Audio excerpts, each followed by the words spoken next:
I'd like to call the meeting to order. Renee, can we please have a roll call?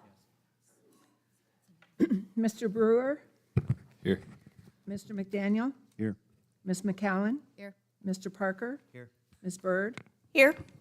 Mr. McClure, Mr. Griffith, Here. Ms. Kindle, Here. Mr. Jablonski. Here. We have a quorum.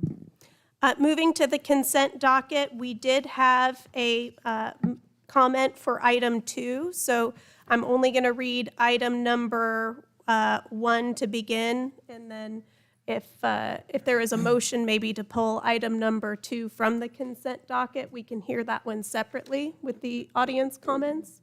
Is there a motion to remove it from the consent docket? I'll make a motion to remove it. I second that. And a vote. You may vote.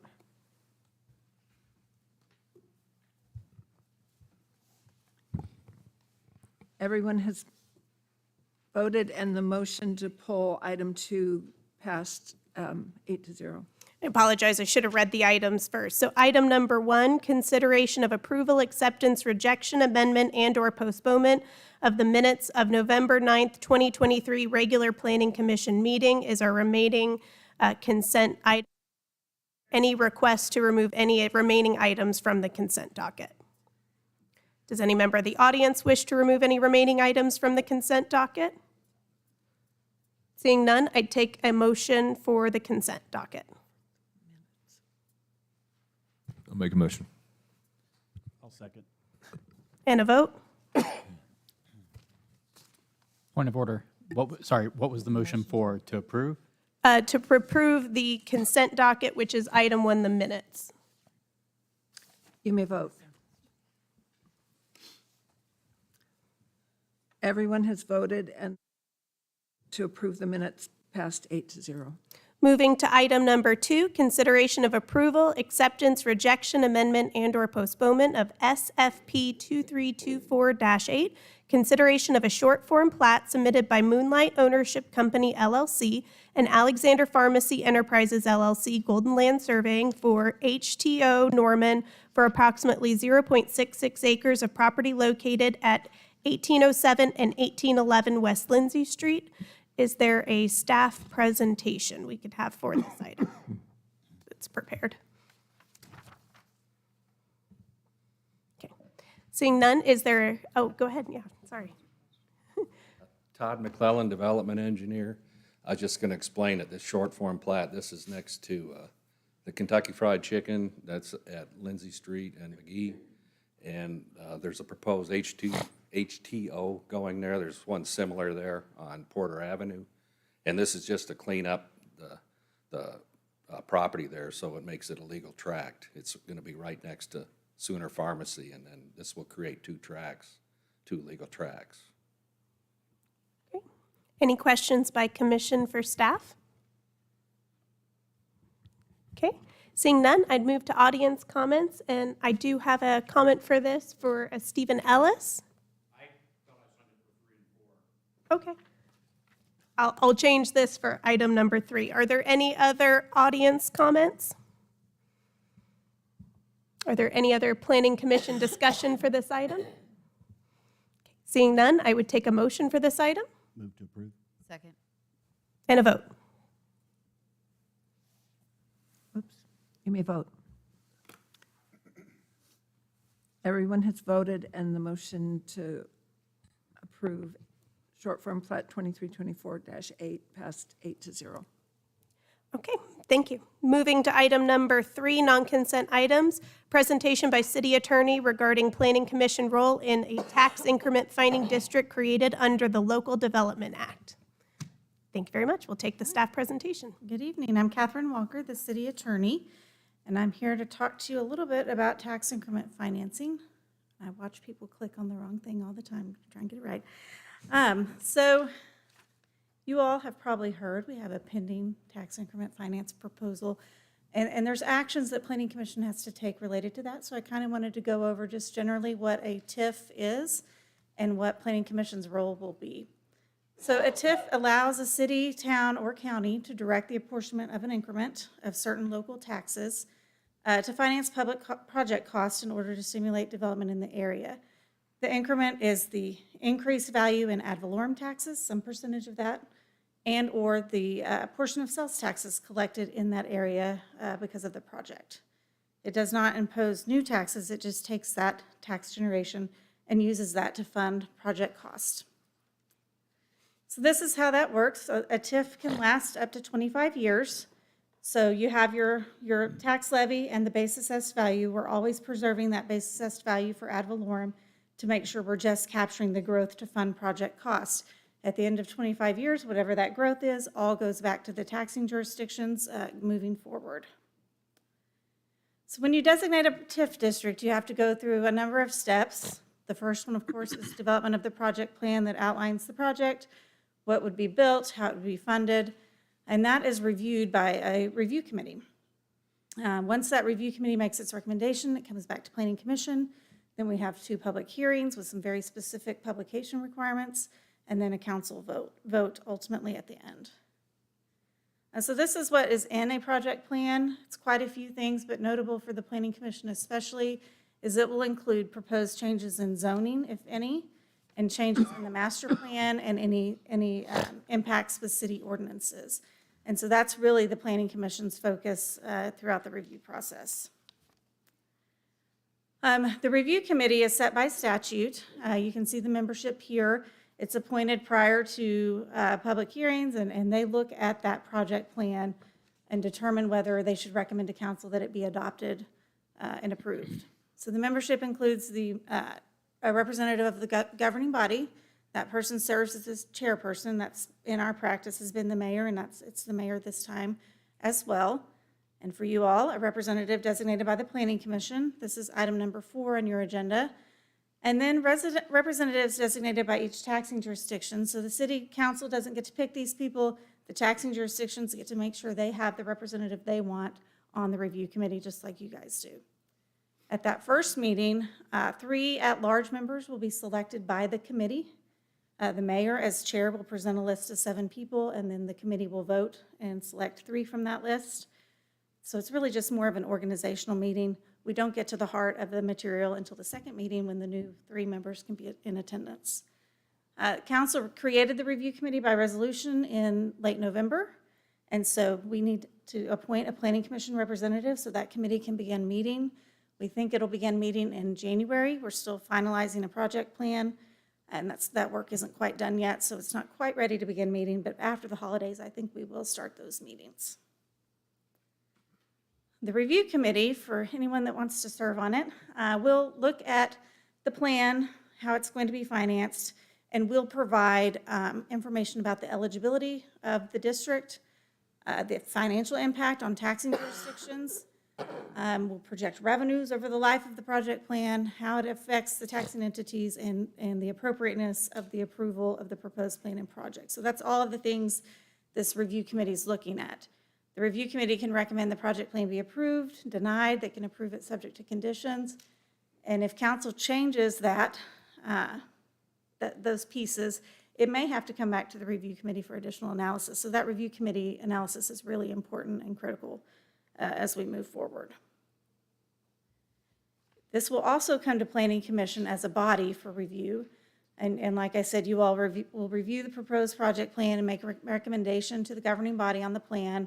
It will include changes, if any, to the master plan and to zoning. This is an area that has already been changed to reflect mixed uses on the land use plan and a PUD on the zoning. So there will be a PUD amendment, which is on your agenda for postponement tonight, I believe also. And all that will come to you all as part of the review process. We have public hearings. They have very specific notice requirements, as I said. The first public hearing is just, I'll get up, someone from our team will get up and talk about the project and answer questions. And then the second public hearing is really the opportunity for members of the public to come and say what they think about the plan. So we'll be doing that prior to council's consideration of adoption. And then, as I said, after that public hearing process is over, council will have an ordinance. It's adopted by ordinance, just like zoning is, on its agenda with the first and second reading. and they'll consider it at that time. We'll be providing minutes to council of this body's discussion, the review committee's discussion, and minutes of the public hearing. So with that, I'd be happy to answer any questions. That's kind of a quick overview. But if you have questions about your role, if you want to serve on the statutory TIF committee, I'm happy to answer those. Or if you have questions about when it comes back to you guys for review, I'll answer those as well. Thank you. Any questions by commission for the city attorney for this item or in this process? Thank you very much. Since you are both the staff and applicant, I will move to audience comments. And now I have item number 3, Mr. Stephen Ellis.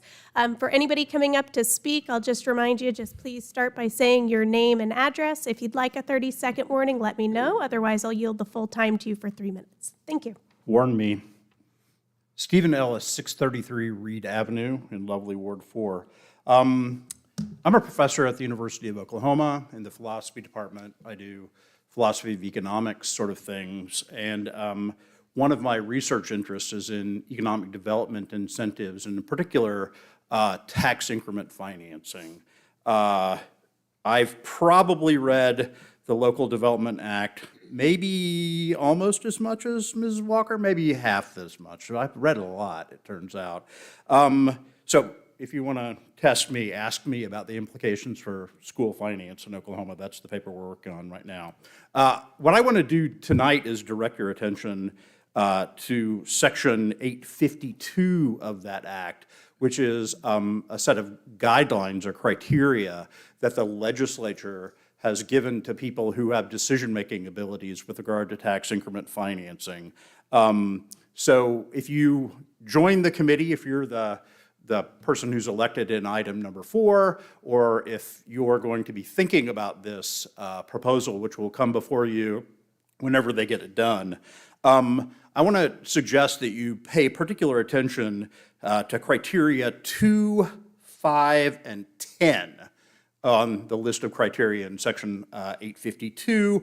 All of them speak to what's really a crucial issue in tax increment financing, which is the issue of diversion of demand away from other parts of a locality in order to get the tax increment that you're looking for. So demand diversion turns out to be a huge issue. It was an issue when we did the current University North Park TIF. As you may recall, we had to end the tax diversion on that early because it was eating into the city budget so much because it was growing at a much faster rate than the city, so the city's general fund coffers were actually going down. And I just want to remind you that when this comes up, or if you're the person who ends up on the TIF committee that you're going to elect somebody for in the next item, that is really a crucial issue. It's one of the things that you need to be looking for when you're analyzing this proposal is net new development. Not just evidence that you'll be able to pay off the note, which of course, you dump $220 million into a very small area. Yeah, you probably can get that area to grow. The question is there any diversion that's taking place? And I would really, really suggest that you have a look at some of the economic literature on that, about the general trend of diversion when it comes to economic development incentives in general and tax increment financing in particular, and you'll see the prospects are really not good for making that happen, especially since they're going to be moving. The whole point of this TIF is to move some economic activity that's actually going on in Norman now. Huh? Thank you very much. Oh, We it's really done? appreciate Okay, sorry, I thought it was Thank in the morning. Thank you. Are there any other comments for this item from the audience? Okay. Seeing none, I would move to, I don't think we actually have a motion on this item. I think we would just move to our next item if there's no other discussion. So, all right.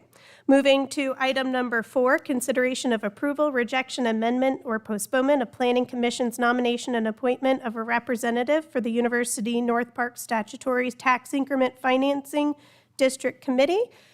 Is there any additional presentation by staff or the committee? Seeing none, we can move to planning discussion, and I do have a discussion item I'd like to say for this item. With respect to it, I would like to nominate Commissioner Cameron Brewer for appointment by Planning Commission as representative for the University North Park Statutory Tax Increment Financing District Committee. We have a group of commissioners here that each brings their own talent and expertise to add value to Planning Commission, and by virtue, the city of Norman as a whole. However, Commissioner Brewer specifically stands out for his expertise on this matter, having prior experience in key crucially related fields, such as, most notably, Commissioner Brewer has specific experience working in tax increment finance projects from his prior experience with the Center of Economic Development Law, which I feel would be a tremendous asset to the committee for his insight on TIFs. However, he also has past experience working with city finance and administration with the Downtown Oklahoma City Partnership. And outside of the finance component, he also holds a degree in regional and city planning and has demonstrated leadership within the Oklahoma development community as chair of the Urban Land Institute Oklahoma, whose mission statement is shape the future of the built environment for transformative impact in communities worldwide, which I might venture to restate more simply as make thoughtful and meaningful development. And he is a local property and small business owner. I believe he would approach his task fairly without a predisposed agenda to review the project fairly. And therefore, I know there can be convention here for the chair to be appointed to these committees. I am always happy to serve where my skills can be the best help to the city of Norman, but in this case, I do feel overwhelmingly the best person for the job among us on our group is Commissioner Brewer. So that was my discussion item, and open to any other nominations or discussion on that item by commission. And Commissioner Brewer, if you want to confirm you are also willing to serve in that role. I'd be happy to serve. Any other discussion by commission on this item? I'm going to move to audience comments, and I apologize if you had asked for 30 seconds previously. Please let me know if you'd like it. Mr. Stephen Ellis, if you'd like to come back up. And I know you did state your name, but if you will say your name and address one more time for the record. And if you would give me the 30 seconds. I will. I apologize if I missed that prior. Stephen Ellis, 633 Reed. Back to Section 852, one of the reasons I wanted to speak on this item separately is that there is one of those criteria in the Local Development Act, which is number 8. I'm trying to get it to come up so I can actually read it aloud. One of the criteria for evaluation turns out to be that maximum effort be made to allow full public knowledge and participation in the local use of this act. So I'm not just speaking to Cameron. I actually know that he knows some of the stuff that's going on with this. But just whoever that you people select, and when it comes before you in the future, I hope you'll recognize that there's actually a tremendous amount of expertise in the community, and in particular, the expertise is on the implications of tax increment financing and economic development incentives in general, sort of not just from the inside, from figuring out how they work and those kinds of issues, but also on the broader economic impacts in the community, and particularly when it comes to the finances of the city. And I know that's one of the things that you're supposed to pay attention to when you're voting on this. And I know that Mr. Brewer would be more than willing to listen to discussion about this, but I think it's really important that we have a pretty thorough vetting of the financial proposal when it actually comes out. My understanding, again, it's sort of an open secret right now, is that we're looking at 100% tax increment diversion for both sales and property taxes in the area, and they're having problems making that number work as well. So the actual impact of a tax increment financing district like the one being proposed is going to be sort of very touch and go, and it's important that we be in contact with the empirical literature on this when we make a decision. So I hope that whoever you nominate, and if it's Cameron, I'll be happy because I know he will listen to the public on this issue the way that Criteria 8 suggests that you should. Thank you. Thank you very much. Any other audience comments for this item? Seeing none, normally I would ask for a motion, but since I made the nomination, I am happy to make the motion in this case to nominate Commissioner Cameron Brewer for the, representative of the University North Park Statutory Tax Increment Financing District Committee. I'll second that motion. And a vote? You may vote.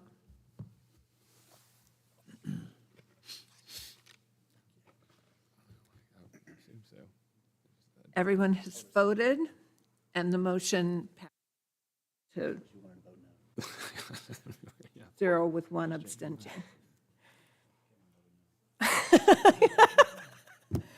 He verbally confirmed his willingness, so it's too late to take it back now. All right, reading items 5, 6, and 7 together. Item number 5, consideration of approval, acceptance, rejection, amendment, and/or postponement of resolution number R-2324-63, Hampton Homes LLC requests amendment of the Norman 2025 Land Use and Transportation Plan from commercial designation to high-density residential designation for 1.48 acres of property located at 2281 36th Avenue Northwest.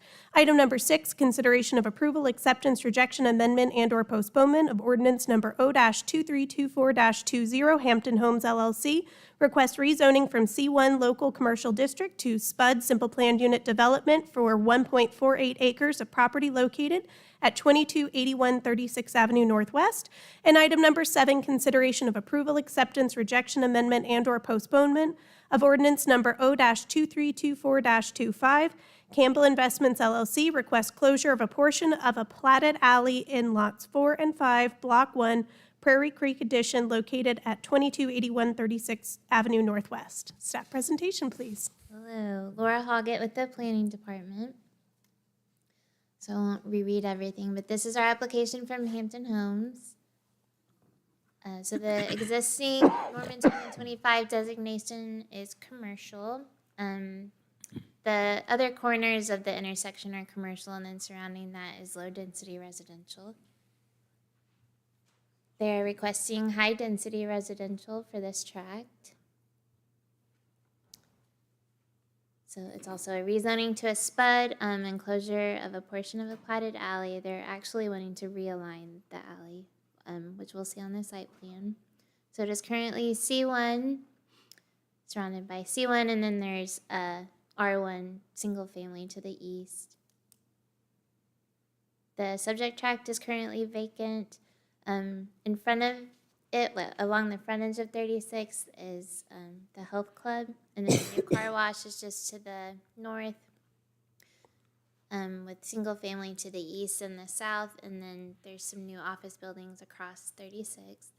And then the Walmart is on the northeast corner there. Here's an aerial showing the vacant land. And this is just showing where the alley vacation is requested.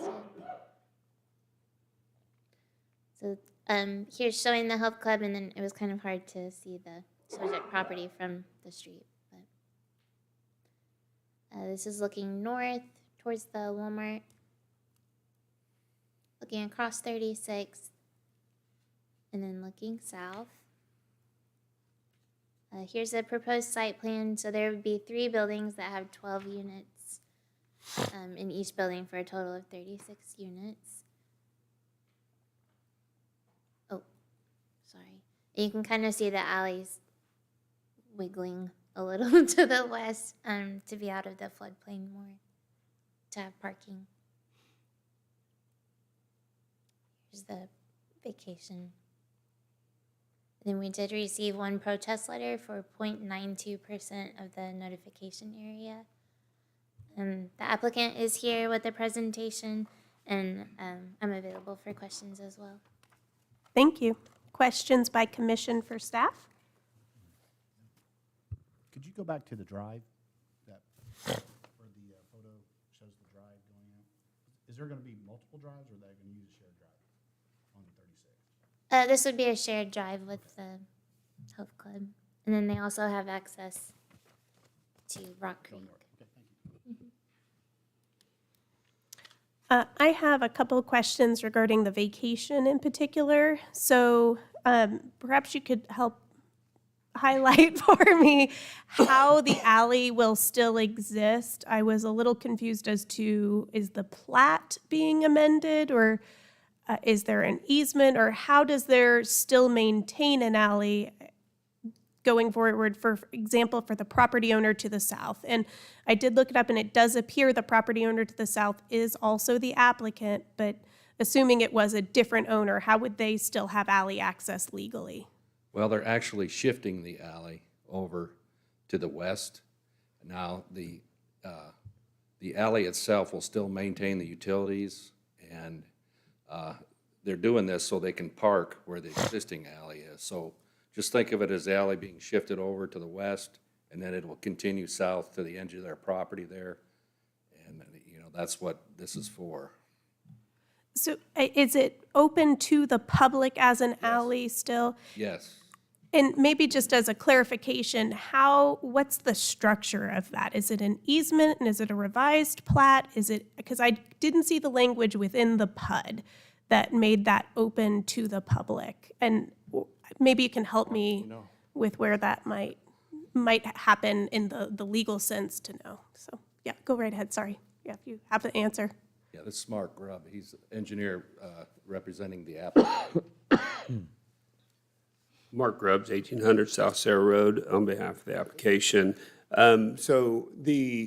We would actually be closing the existing alley. We would maintain the easement there for any utilities, and then we would be providing a public cross-access easement across that. And then actually, we've worked with the owner to the south to give us the necessary easement to move that back over to the existing alley alignment that runs directly north and south. Okay. So just clarifying, it helps my process. So instead, the alley per the plat would be vacated. However, there would be a separate document for a public cross-access easement, not exactly dedicated to the public, or would it be dedicated to the public? Yes, we're happy to dedicate that to the public. So, and then the maintenance of that would then be borne on the city or the The applicant? cross-access would be borne on the applicant. Okay, yeah, I think that was my question for that. Are there any other questions thank you very much. Are there any other questions for the city on this item, city staff?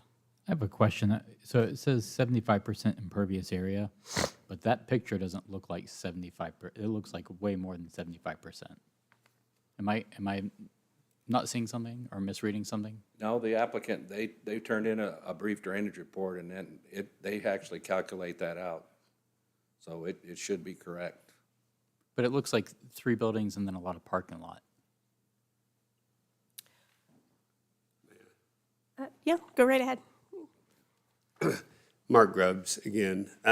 So you have the 30-foot drainage easement that's contained within the property on the east that will not be modified as well. And maybe that's where you're not seeing, there's like 40 feet to the east where the floodplain is. We're not planning to touch the floodplain. So we have actually calculated the pervious area within the property, including the existing floodplain to the east. Well, on that topic, could you also clarify the boundary on the north and do you know that dimension offhand between the building and your property line, and if that's going The to building and the property line is roughly 140 feet. between Is that what from the buildings to the east property line? the buildings on your site plan, how much of a distance that is?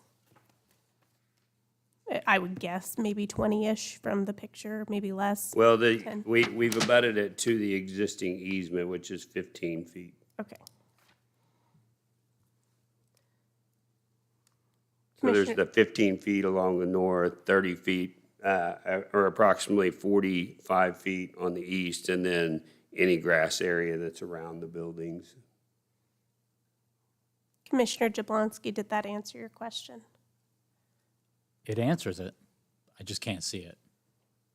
Okay, I have a question. So your open area is also your drainage, your detention area. Is that? So we asked for the 75% coverage, which is all of our impervious area. And so, yes, the drainage easement that is over there is actually calculated into that, the pervious area, correct? Okay, so it's not meaningful, usable, open space, it's or is it? No, I mean, I would not call it usable open space because it's the drainage. Okay, maybe that was, maybe, I can't speak for Commissioner Jablonski, that was my question. Okay. Is there's no real open space on the, It's property. it's floodplain over there. It's a defined channel, so. okay, thank you. Any other questions for city staff by commission? I have one more question. Can you tell me how far this is from the nearest park? I'm just, I'm looking at this and I don't see a lot of green space here, so I'm trying to think about how it would be connected to existing green space in the city. Prairie Creek Park? Yeah, I actually had seen this on an aerial map. Prairie Creek Park does not connect on the back, but it is, I think it's one of the next streets to the south is Prairie Creek Drive, and kind of that is Prairie Creek, the water you're seeing behind there. And there is, from what I understand, I think Commissioner McCowan actually knows a little bit more about it. It's like a native plant park that's there. I don't know what the approximate distance is, and there would be, you'd have to walk currently, I don't know how walkable it is along the creek itself. I think you'd have to walk down 36 to Prairie Creek Drive. So I'm not sure how long of a distance that is, but had seen that park specifically in the area. And Sorry, I just answered that. FYI, this didn't go to Parks Board because it's already platted. So.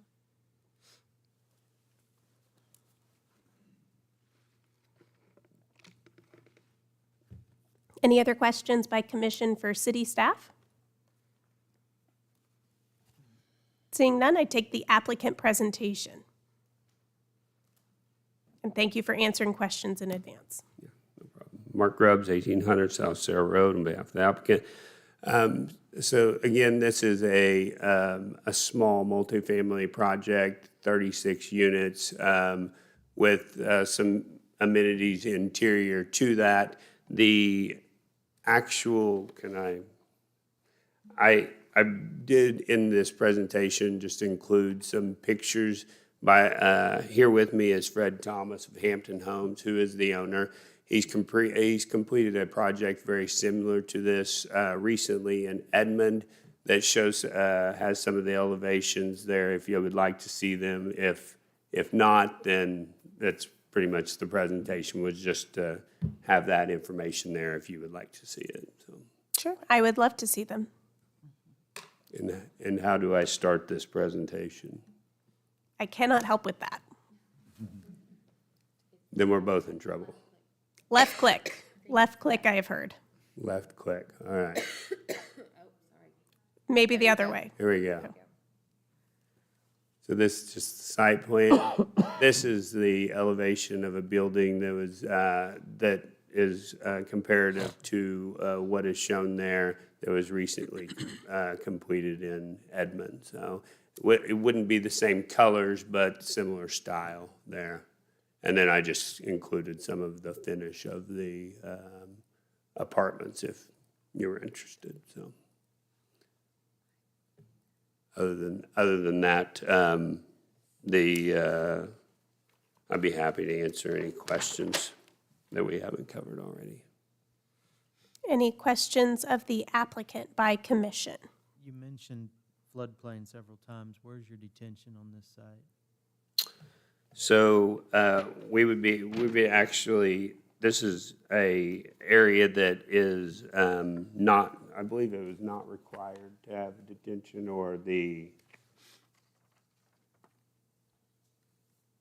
We've got good teamwork tonight. Yes. Okay, this is part of Prairie Creek Edition, Section 5. It was platted, I believe, back in the 80s. And at that time, they did a solution of in-channel detention there on the east side of Brookhaven Creek, so it was widened out to provide detention for these future lots. So it's already there. And all that counted for all the impervious that we've added over the years? Yes.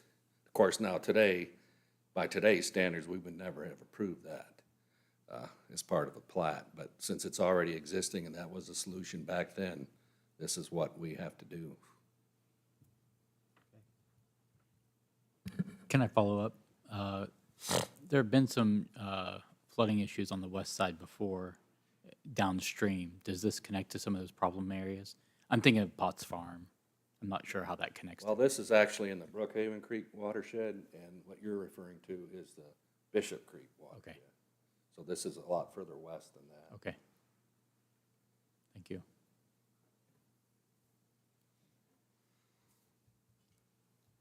Can you maybe clarify, there were in your site plan some example floor plans. I kind of loosely calculated your square footage for your units was going to be approximately 1,000 square feet. Does that sound about right? I would have to defer to the Fred on that. Fred, do you know?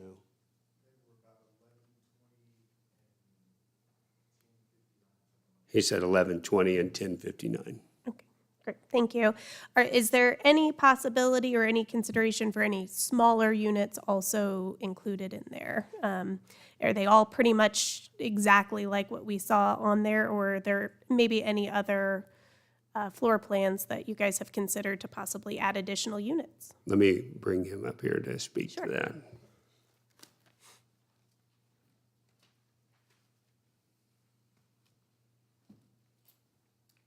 There are two separate floor plans. Again, the 1120 and the 1059. That's kind of how we have it at right now.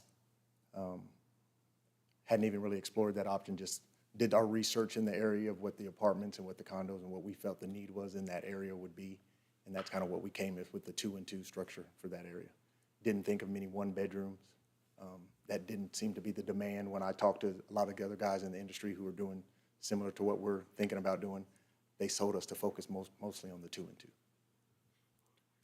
I would just make a comment maybe to that extent that we had talked a lot about the need for one-bedroom units in Norman, and this particular site reminds me very much of a very similar site plan, which is also just down the road off of 36th and Robinson, just to the east of that intersection and also of a watershed.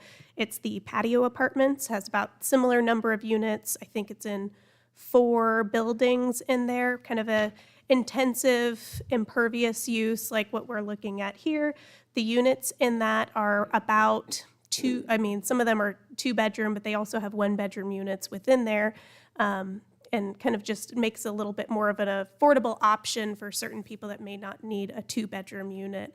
And there's, I think some of the units are like 250 square feet, so some much smaller units, and had made that kind of economic. So that's why I was wondering if there was any consideration to any smaller units and kind of adding a little bit more density into some of the floor plans, even if not on every building in there. So, I mean, it's something we look at, for sure.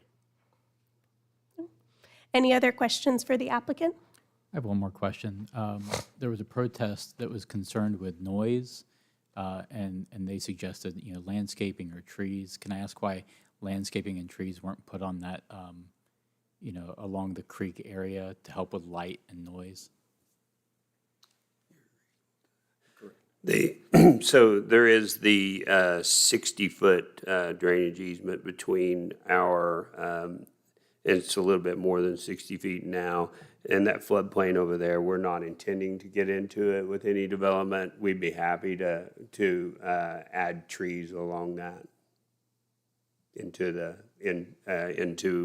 spud, and we can add it to the spud prior to city council approval if we move forward. Yes. Thanks for answering. Yes. And we just saw that protest Sure, yeah, I know. this morning, so. Any other questions by commission of the applicant? Yes, real quick. It looks like your neighbor to the west is going to be impacted a little bit. Have you had any conversations with them? Fred has spoken with the owner of the health club, and they were aware that they built over that property line and that they would be affected by this.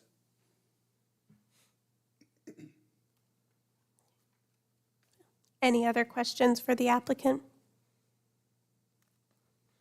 Seeing none, we do have audience comment that has been submitted. I'd like to call up Steve Chu. And again, if you will just state your name and your address, and if you'd like a 30-second warning, please let me know. Otherwise, I'll yield a full 3 minutes to you. Thank you. I won't take that long, so I don't need a warning. Steve Chu, CKLC, 2236 across the street from the proposed development. And we actually are very welcoming of this development. The only consideration we wanted to bring up was the street access from 36 and how it is set adjacent to the boulevard that services us on the west side of 36.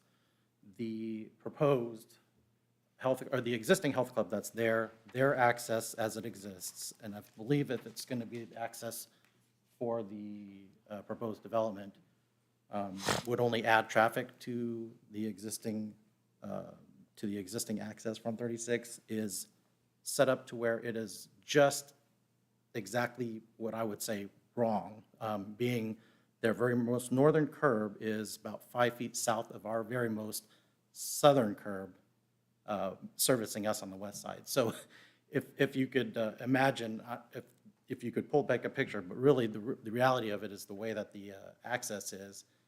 Because the health club doesn't have nearly as much traffic, it's not an issue right now. But we have a capacity of 180 kids, so you can imagine the amount of traffic that we have in a very short amount of period in the morning as well as in the afternoon, as well as throughout the day. It just creates this, what I would call a Mexican standoff, and we just constantly have traffic that's just sitting there, either having to revert back into on-flow traffic to try to kind of cut around. So the concern is if we're going to add traffic to that, if we could just maybe make consideration for how that is accessed off of 36. That's all. So, Thank you very much. no problem.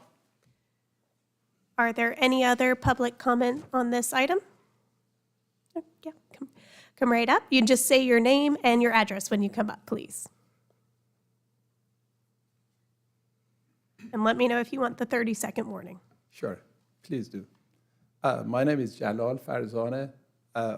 I'm the co-founder of Home Creations. And I didn't come for this project, but when I saw the project and I know the applicant and I know the engineer and I know the specific property because we built all the homes on the other side, which is in the Prairie Creek. And I think this is a very, very good project for that location. I think this is the best use of that land. I think it does give you a lot more density than you could get otherwise, and it does help the city. So I think this is good, and I'm all in support of this project. Thank you. Thank you very much. Any other public comment for this item? Seeing none, I would go to Planning Commission discussion. And I may have a question, maybe, Todd, if you want to come up and address the drive and maybe the comment. Oh, David. That would be a David question, would yes? Thank you. And talk a little bit about our public comment and maybe address those concerns and traffic. David Reese, I'm transportation engineer. Mr. Chu actually called me, I don't know, maybe a week ago. The way the driveways are set up, they're set up so that people are essentially, they're going to compete for that same space in the left turn lane. So if you want to turn west, you're going to be fighting with somebody who's wanting to turn east to make a left turn from either direction. Ideally, we like them offset the other way so there's not that competing for the same space, but that's the way these are laid out. I don't know what can be done about it, but he brings up a valid point.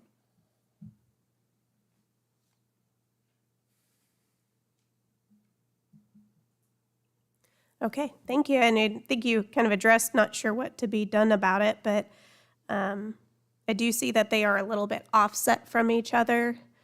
If you imagine somebody coming from the north trying to turn left into the new development versus somebody coming from the south turning left into his driveway, they're button heads.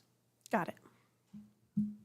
And we can't foresee any other solutions probably based on where we are. We do have an extra ingress and egress point off of Rock Creek, it looks like. What about possibly signage for the apartment that might, change that, like even just some striping or like a directional arrow on the concrete? Sure. They could try to create maybe a right in, right out, which would be better because there wouldn't be somebody trying to turn left. Signing and striping is not really enforceable. You need a proper median to do that. I don't think there's a possibility of shifting that driveway to the north to make them line up. That would be ideal. Why is that? Why is it not possible? Well, I think he would be building on somebody else's property, I think. I mean, obviously that support could be sought, but I don't know if that's an expense he's going to be willing to incur. I can't speak for that. Is there any history of the city engaging on something like this to help possibly with the development and solve an existing traffic issue? Theoretically, I mean, we've got Norman Regional Health Club would have to lose parking places for that solution. Right. But theoretically, they maybe have added some parking to their lot on the side that they're also addressing. And there's even maybe a component of some friendly cross-sharing of parking that could possibly happen. Right. So just theoretically, if the city was able to assist with something, is there any kind of historical examples of that? If the parties were amenable to that solution, and it was really just a matter of the cost it would take to There may be, fix I'm it. not aware of that. Okay, all right. Thank you. Any other questions while he is up here for us?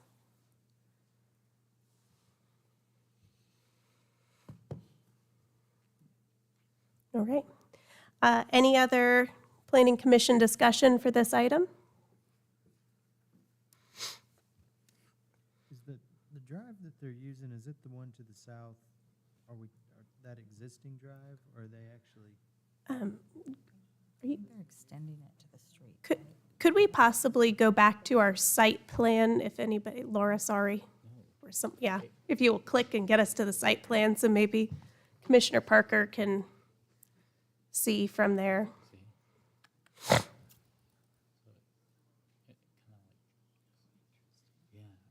Oh.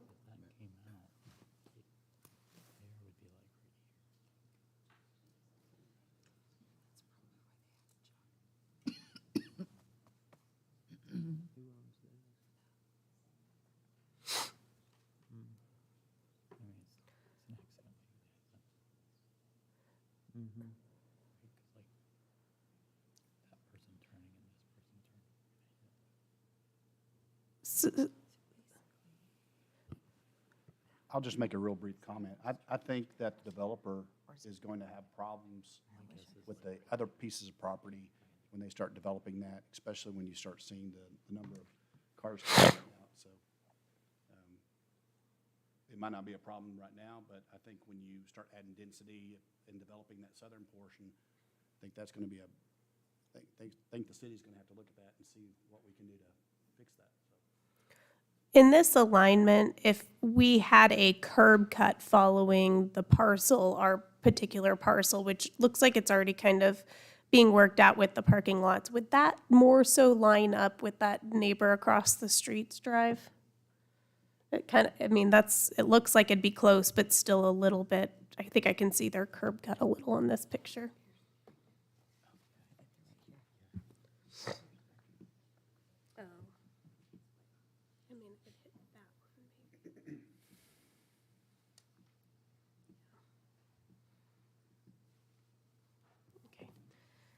Any other I don't know if there's any other discussion we can have mainly on this item. Well, I'd like to reiterate, it'd be nice to see more one-bedroom apartments, and I don't know how we incentivize that as a planning commission without just straight voting down items that otherwise look good.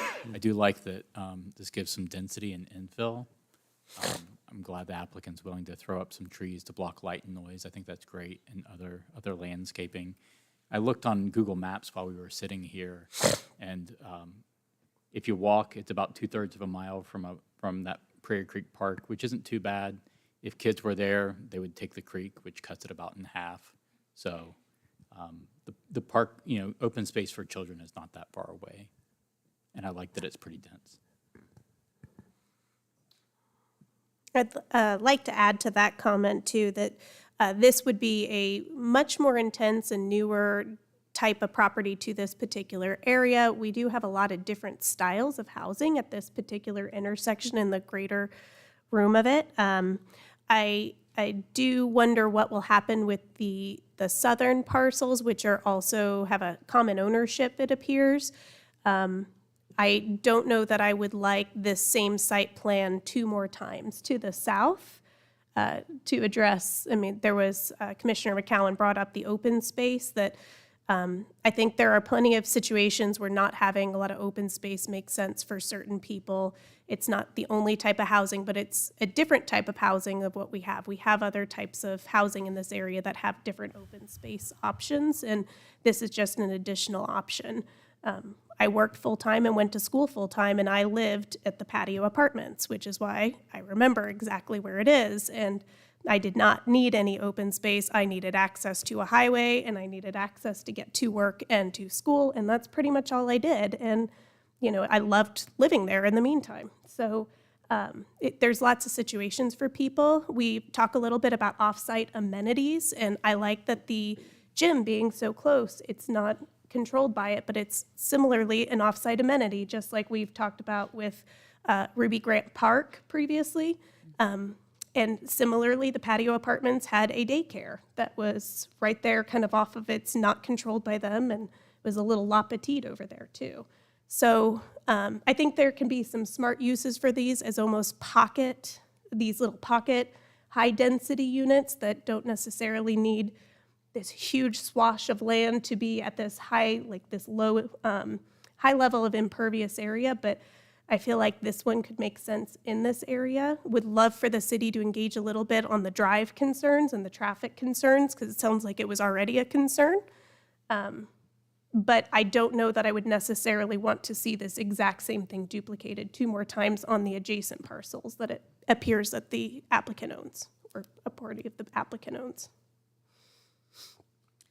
So I would echo that, in particular with the concern of drainage, that although it was appropriate at the time with our, current knowledge, it's potentially inadequate if it's copy and pasted multiple times. So as is, not as big a concern, but when looking at future development, definitely looking at open space and drainage beyond what was viewed as acceptable in the 80s would be a recommendation. thank you. Any other planning commission discussion on this item? Okay, seeing none, I would take a motion. I'll move to approve. Second. And a vote? You may vote.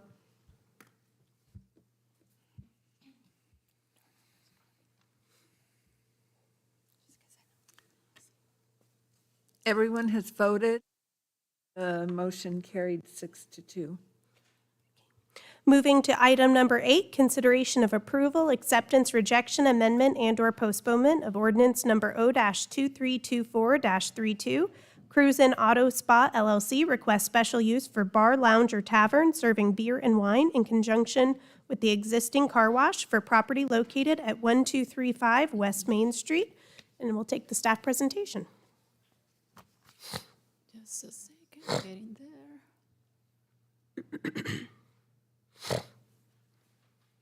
there. Sorry. Good evening, Melissa Navarro with the Planning Department. This application is for a special use for a bar to allow the applicant to serve beer and wine in conjunction with the current automobile services. This is the subject property. As you can see, the property is surrounded by commercial and residential, and it has a PUD for an elementary school on the west side of the property. This is the existing land use map. Some of the properties on commercial are office buildings, and mostly residential on the north, west, and south. Also on the east, there's in blue, Norman High School. This is an aerial showing the distribution of the building on the property. The main building on the left is where the applicant proposes allowing alcohol. This is a perspective aerial view of the site, presenting the residential and commercial buildings in the area. This is West Main Street looking west. This is the front of the property. Again, the left building is where the proposed special use is going to be. This is West Main Street looking east. This is the rear of the property looking east. And this one west.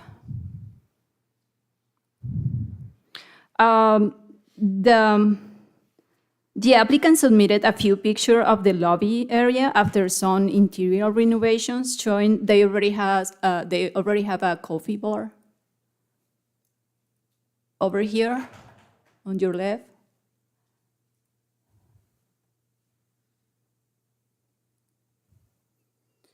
Okay, this is the proposed floor plan. So on the left, do you see the lobby area, and then on the middle, the waiting area.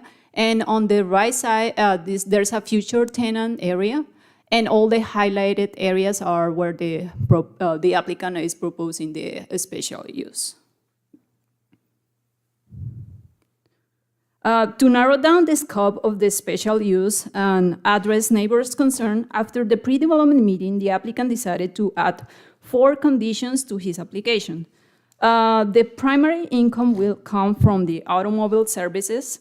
The hours of operation will not exceed 11 p.m. Customer parking will be provided within the property, and the lease space will not sell alcohol. We have received 2 protest letters from the properties highlighted in this map, representing 2.9% of the notification area. Staff forwards this request for a special use for a bar, lounge, or tavern with the special condition as ordinance number 02324-32 to the Planning Commission for consideration and recommendation to the City Council. I'm happy to answer any questions, and also the applicant is here to answer any question as well. Thank you. Any questions of staff by commission? Yes, can you clarify what is meant by leased space that the occupant might be? Maybe that's more of an applicant question, but. Yes, on this floor plan, on the right side, you see this area that I don't know if you see, I'm pointing it. That one is it's supposed to be rented in the future. It's not, they don't have a tenant right now, but it will be rented in the future. Thank you. Okay. Any other questions for staff by commission? Are there any special considerations for a bar being so close to a school or anything like that that we're missing? Well, not in the zoning ordinance, but I'm not familiar, maybe any state law. It might be an able commission item, so. Yeah, probably. Which I could be mistaken, but I believe able would have to approve the licensing. So this would be a special use at the zoning level, and maybe it might be a good question for the applicant to address for their presentation if they have already achieved the licensing or where they are in that process. So Hello, my name is Luke Greenfield. I'm Director of Operation of Cruise Inn Auto Spa, 1235 West Main Street. I can answer any questions you might have. If you want to go ahead and address your liquor licensing and ABLE Commission and the school considerations. So I'm working with the ABLE Commission now on licensing. I'm halfway through that application process. But before moving any further, they needed the compliance from the City of Norman certificate signed off on. And that's why I'm here to change the zoning, because I can't go any further with that with them. And could you just clarify for us what the process would be? So you would get potentially approval from the City of Norman, you would take that to the ABLE Commission, and the ABLE Commission then issues your license or gives the pass to then issue. Yes, exactly. And did you have any other questions on that item, or if you had a presentation you'd also like to make, we'd be glad to hear it. I was just going to say, the reason we're trying to sell alcohol, we're trying to improve our sales and grow our business. Over the last 5 years, the car wash landscape in Norman has changed drastically.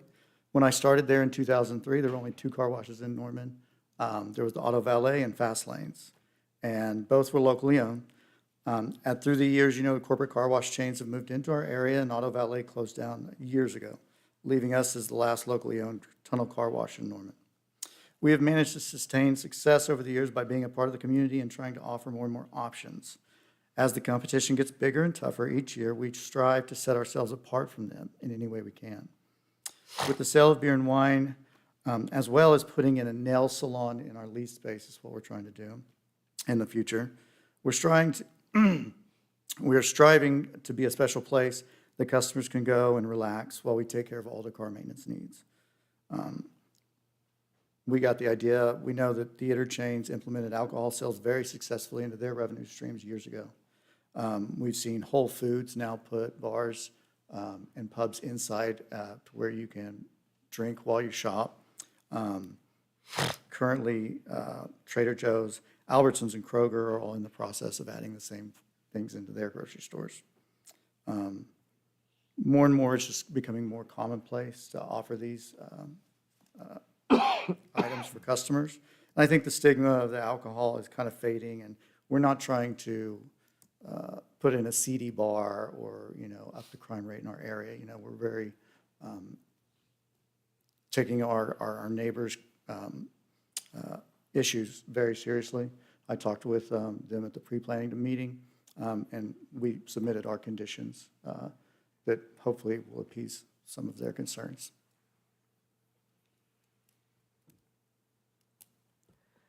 Thank you. Any questions by commission for the applicant? I have a question. Yes.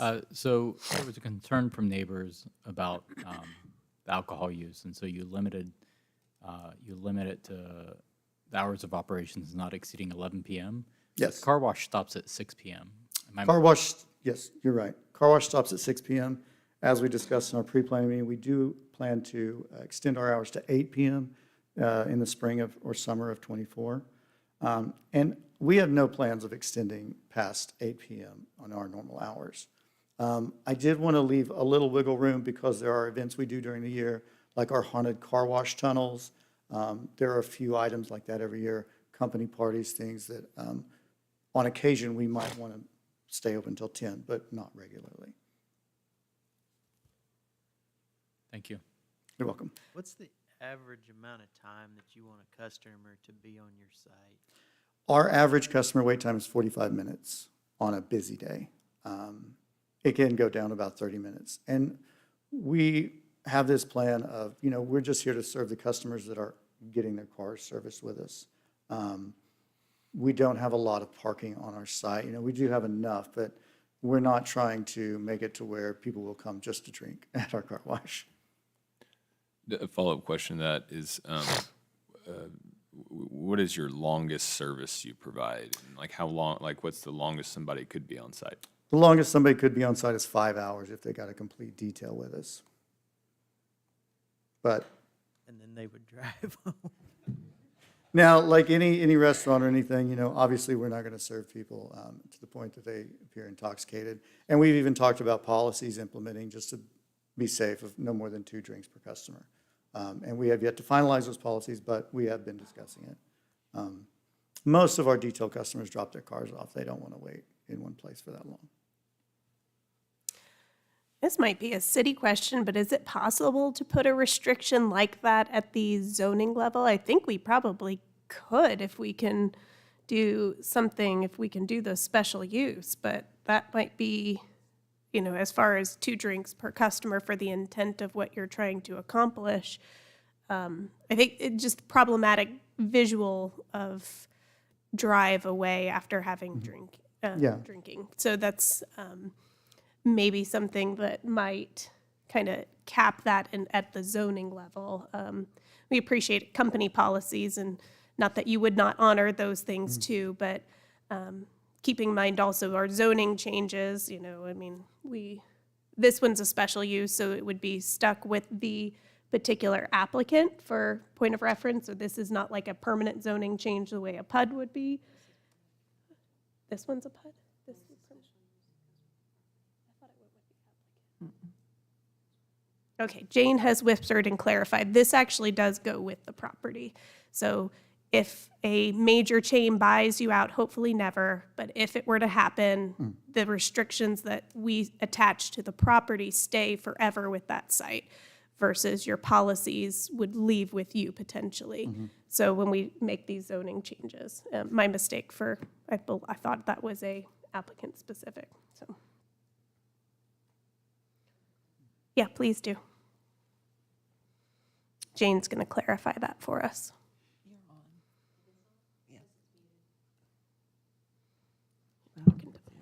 Okay.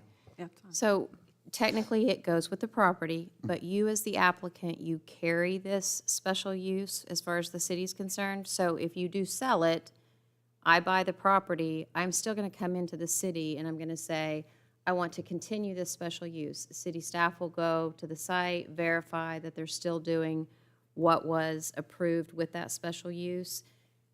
We will reissue the special use to the new owner, but it's still staying with the property. Could you clarify for me, they have a 1-year period to file for the special use continuance? 2 years. 2 years.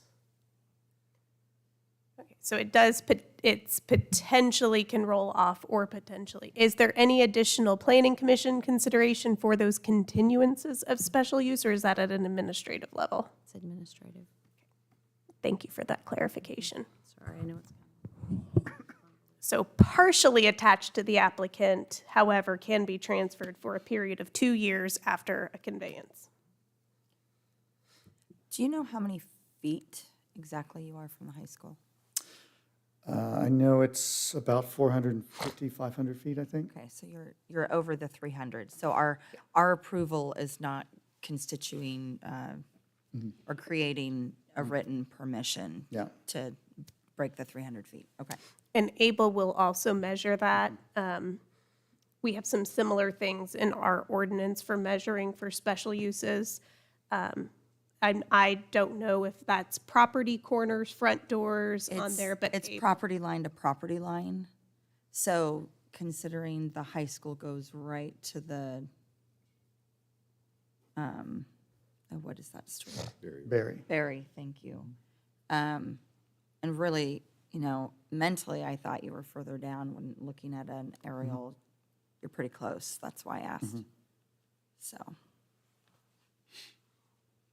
it is property line to property line on Able, 300 feet in Oklahoma. Thank you. Thank you. I like the idea of getting nails done. That's very creative. This was a very creative idea, I will say. I don't know if there's any other discussion for this item by commission.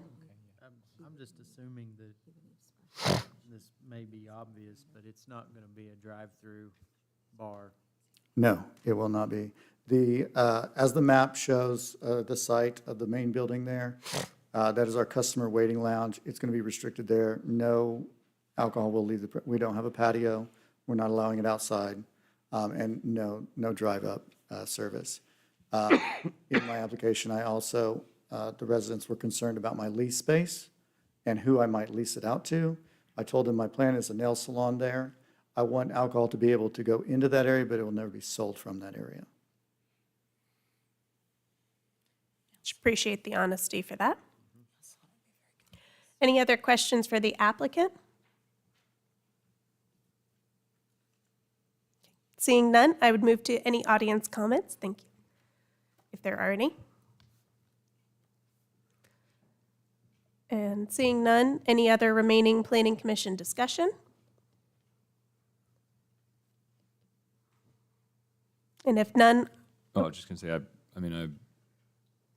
I will say I commend the creativity and what you gotta do as a business. And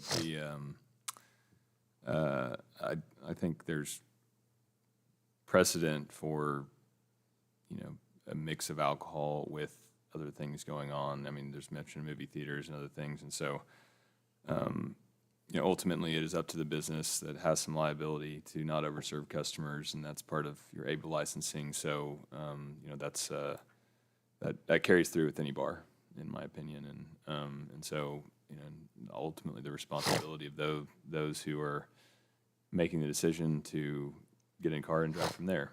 You can always leave your car parked in the parking lot, I guess, if you need to, and come pick it up the next day and hope it doesn't rain, or if it does, then get it washed again. So, so those are my comments on it.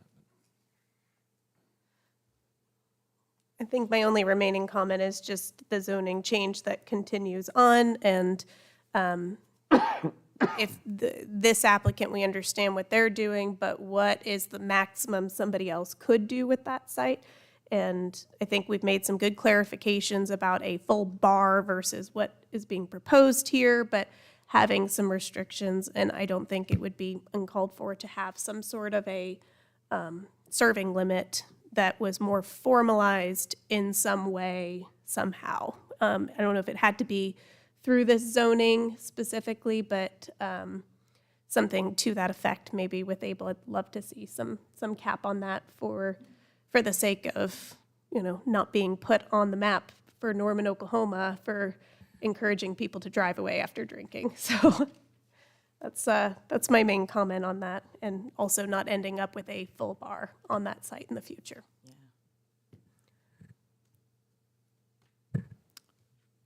Can I ask the city staff a question? Sure. So there's a letter of conditions for the special use. Can the planning commission approve with an addition to that? So if someone wanted to make a motion that we cap the number of drinks, does my question make sense? Commissioner, it does make sense. I'm just really concerned. I don't know that the zoning ordinance has any restriction abilities as far as limiting the number of drinks someone can serve in a business. I'm happy to recognize Beth Muckala, Assistant City Attorney, on that, but I just don't know that our zoning ordinance has that power. And the difference of this being a zoning ordinance change versus a PUD that kind of can get more creative, I didn't put that together when I suggested the idea either. Beth Muckala, Assistant City Attorney. So special uses do come with the ability to add conditions to restrict and narrow that use. The idea being that special uses are viewed as more intense uses of the property, and that those conditions should try to combat that intensive use. I would say that I would be concerned about a restriction that doesn't actually go to the intensity of the use so much as the behavior of the persons using it. There are a lot of laws out there that control issues like this, dram shop liability. Those are common buzzwords a lot of people hear. I think I would be hesitant to add a restriction that would put a burden on the city to take upon themselves enforcement of that type of liability. And it's certainly not a zoning restriction I've ever seen. So whether or not it's valid, that would require research, but I think there's good reason to consider not going that way. Could you possibly suggest any other examples of some modified restrictions that could, to give us a frame of reference of what might be a normal thing that could be modified on this special use? Sure. Hours of operation, that's a really common one. I don't know that that's necessarily applicable here based on the conversation, but I think what I'm hearing is you like the idea of this bar use being in conjunction with other main businesses or accessory to those in some way, not the primary business. So there might be some way of wording that to make sure that it doesn't become a full-use bar standalone in the future. I think that's a reasonable restriction that would limit future intensity. That makes a lot of sense. May I ask a question? Is that okay? Yeah, go. Just for clarification, because someone did ask this, and since I've got you up here, the site plan is approved as part of the special use. They've shown within that building the area that they will have the bar. They've specifically said they will not be serving in the area that they'll be leasing. If they wanted to enlarge this building and expand that area that the bar would go into, they would have to come back and get additional, okay, I just want to Yes. make sure. So this particular site plan is tied to the special use, if I'm hearing that correctly, similar to a PUD, but different. It is in our code, it is a part of the requirements. It has to come with it. So yes. All right. Good to know.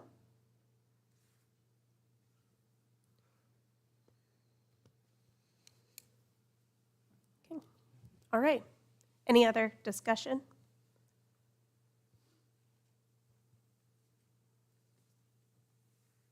Seeing none, I would take a motion. Motion to approve. And a second, Second it. and a vote. You may vote.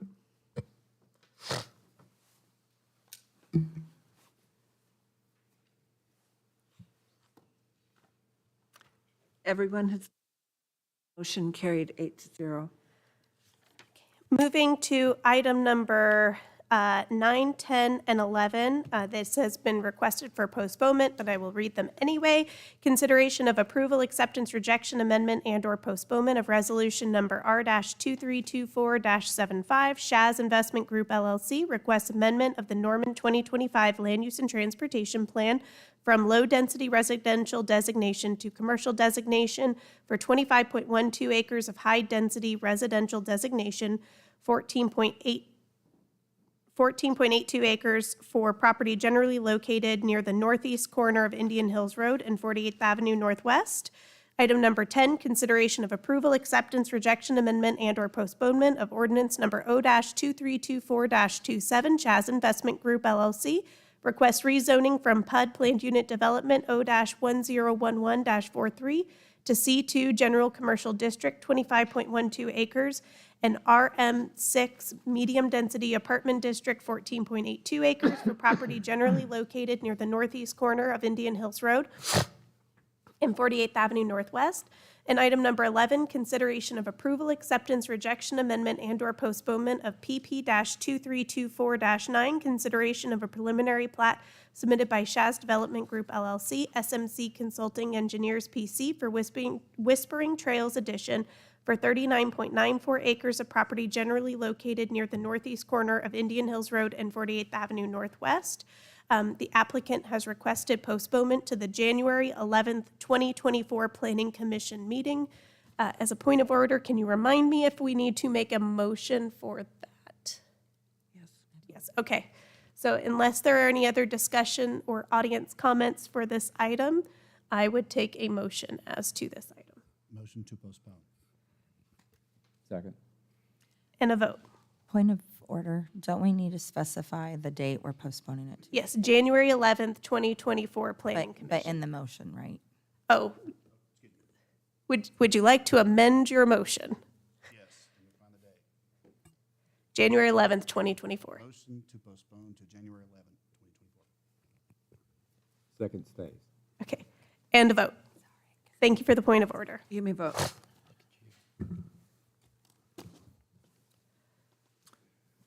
Everyone has voted, and the motion carried 8-0.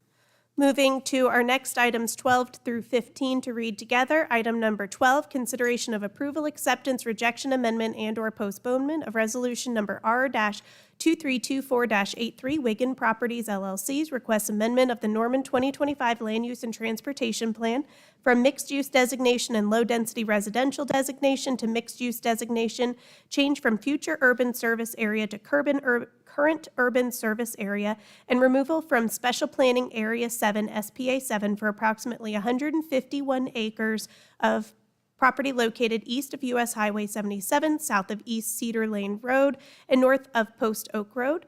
Item number 13, consideration of approval, acceptance, rejection, amendment, and/or postponement of ordinance number O-2324-33, Wigan Properties LLC requests rezoning from I-1 Light Industrial District to PUD Planned Unit Development for approximately 151 acres of property located east of US Highway 77, south of East Cedar Lane Road, and north of Post Oak Road. Item number 14, consideration of approval, acceptance, rejection, amendment, and/or postponement of ordinance number O-232434, Wiggins Properties LLC's request closure of a portion of the statutory right-of-way of 24th Avenue Southeast lying between East Cedar Lane Road and East Post Oak Road.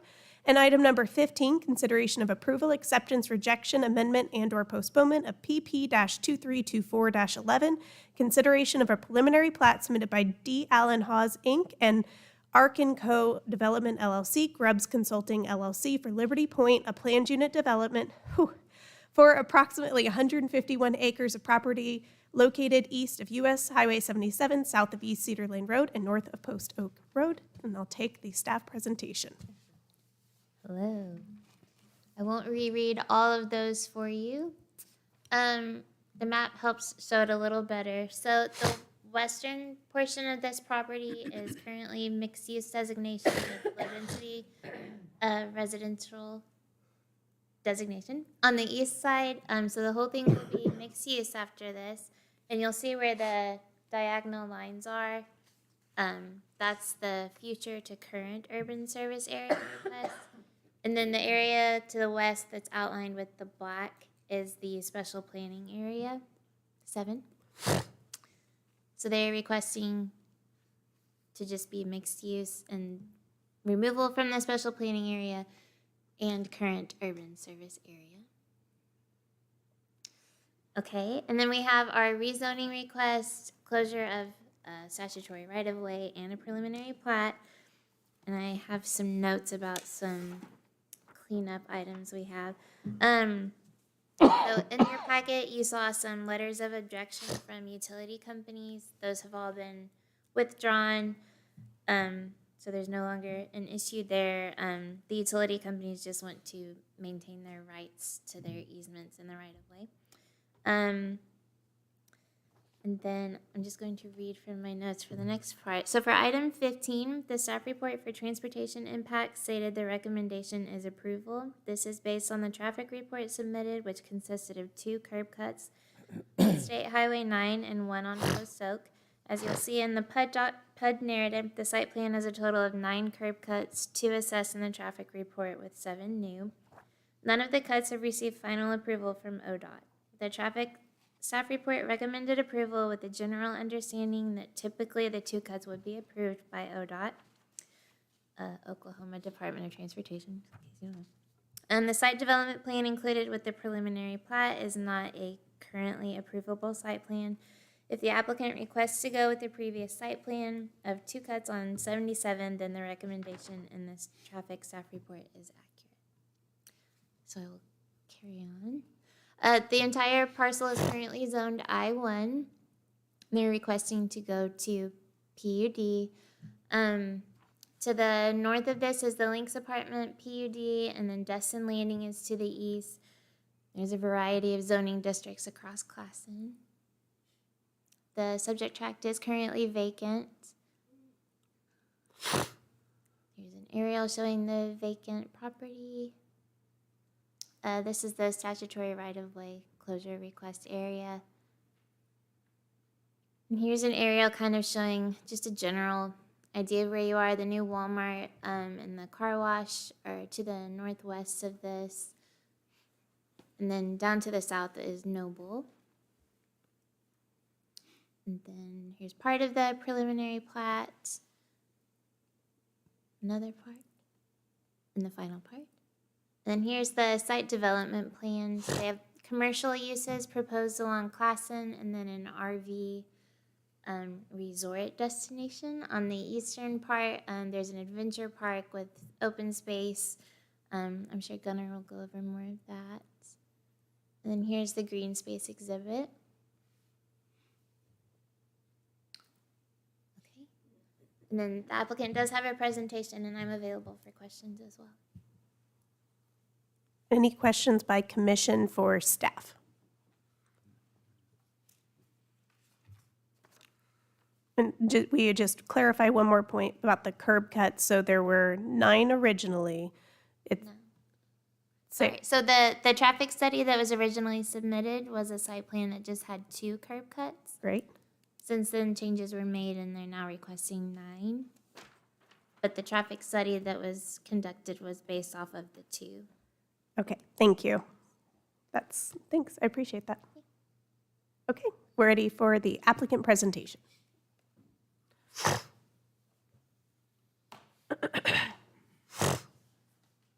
Thank you, Commissioner. Gunnar Joyce with Rieger Law Group on behalf of the applicant Wiggin Property. And with us tonight, we have Chuck Wiggin and Cale Streeter on behalf of the applicant. Mark Grubbs is the civil engineer, and then Sean Rieger and Libby Smith. So let me walk you through this exciting project, this mixed-use resort development called Liberty Point.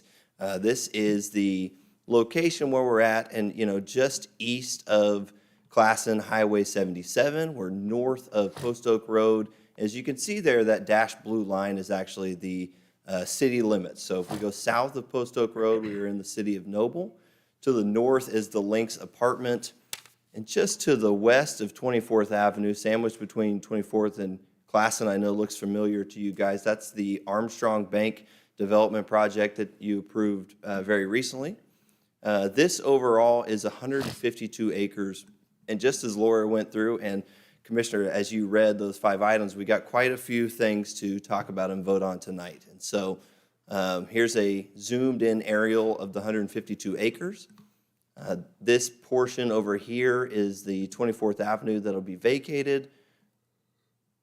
And then the other zoning piece and 2025 piece, 2025 is going to mixed use, which is purple, similar to all the surrounding area. We're also going to take it from urban service area to current service area, which is what we did as well with Armstrong, and the Lynx had to do also. So basically, that future urban service area was something that was passed back in 2004 with the 2025 plan.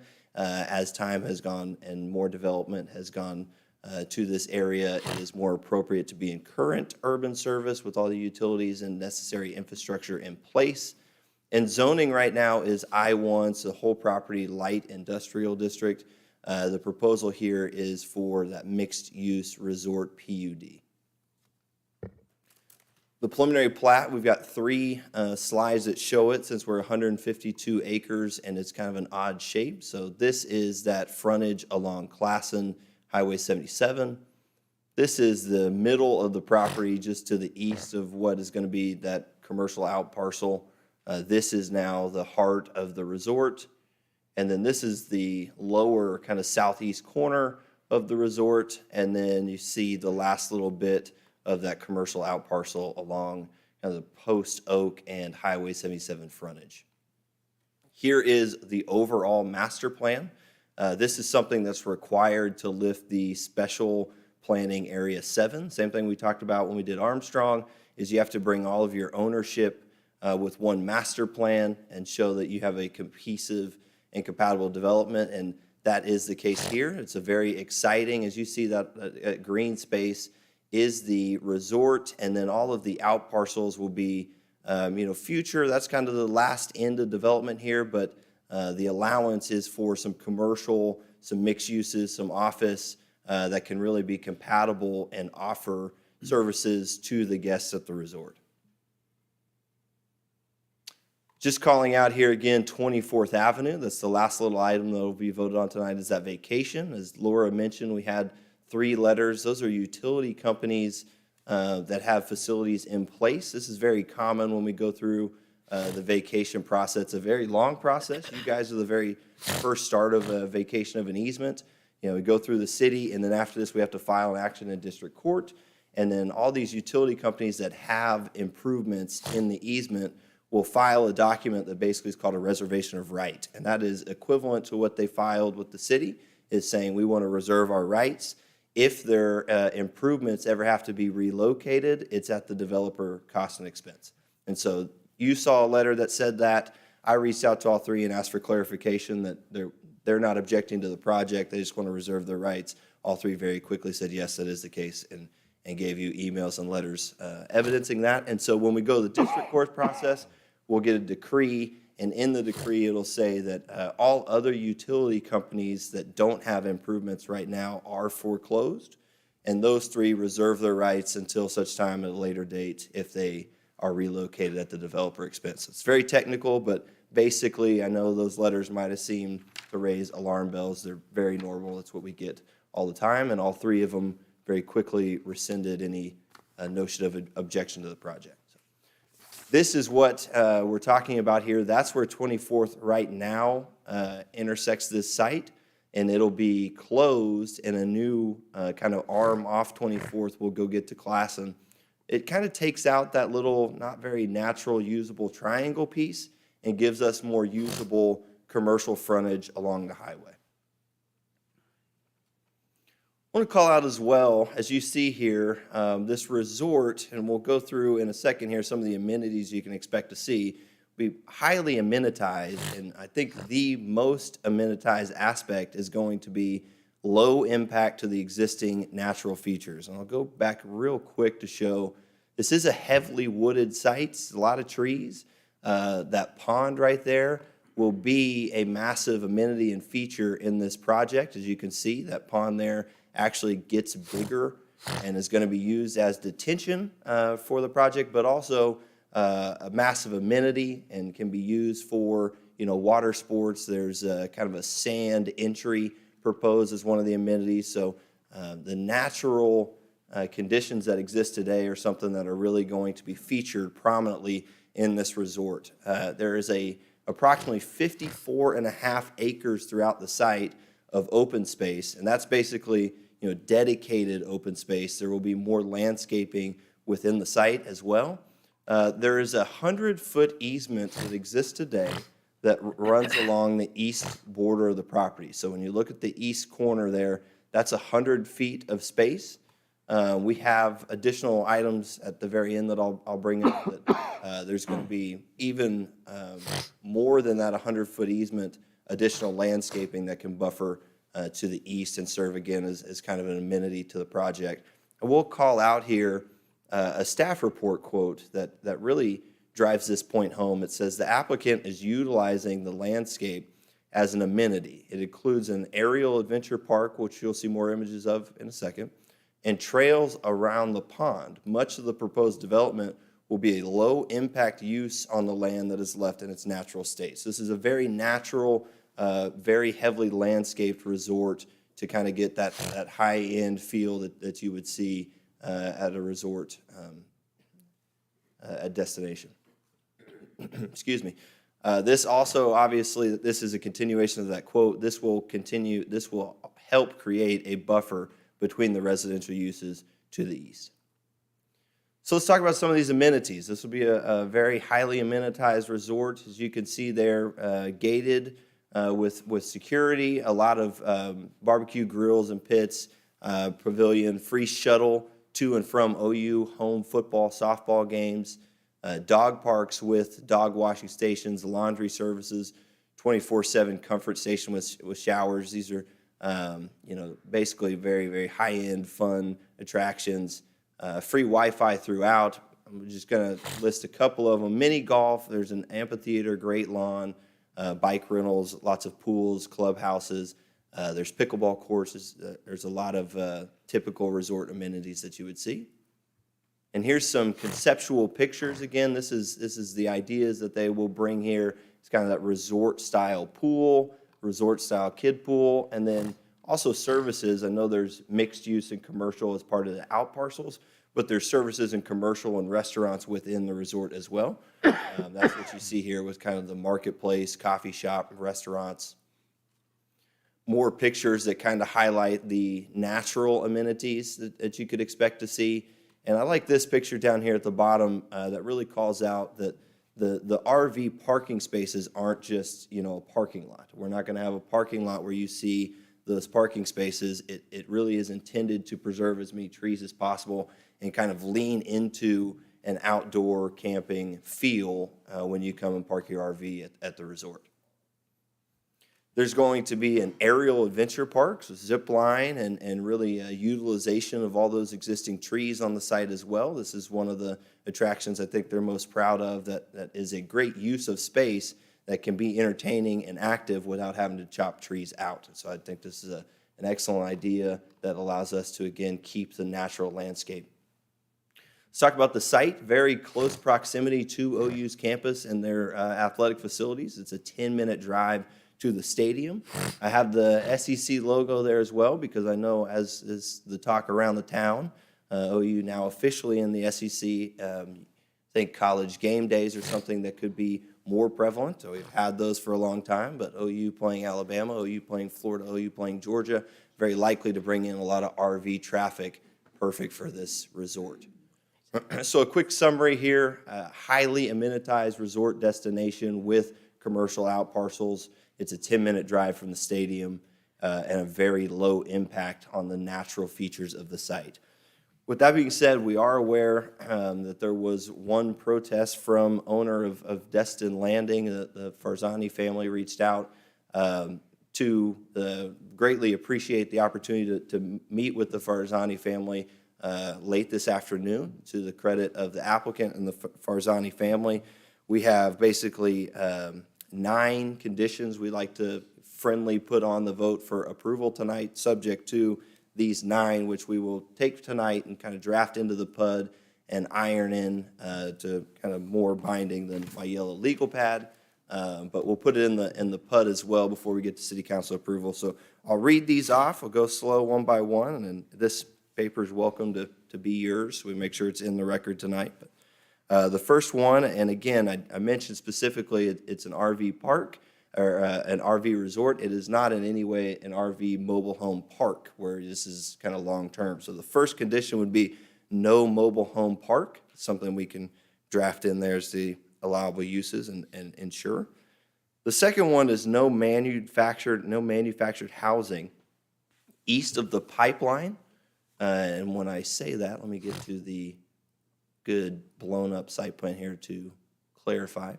So coming right through here is a pipeline easement. That's that row of kind of blank space through the RV portion. So east of the pipeline, there'll be no manufactured homes. And basically what that is the cabins that are also offered here. So no cabins to the east of that pipeline. Down here, there are cabins.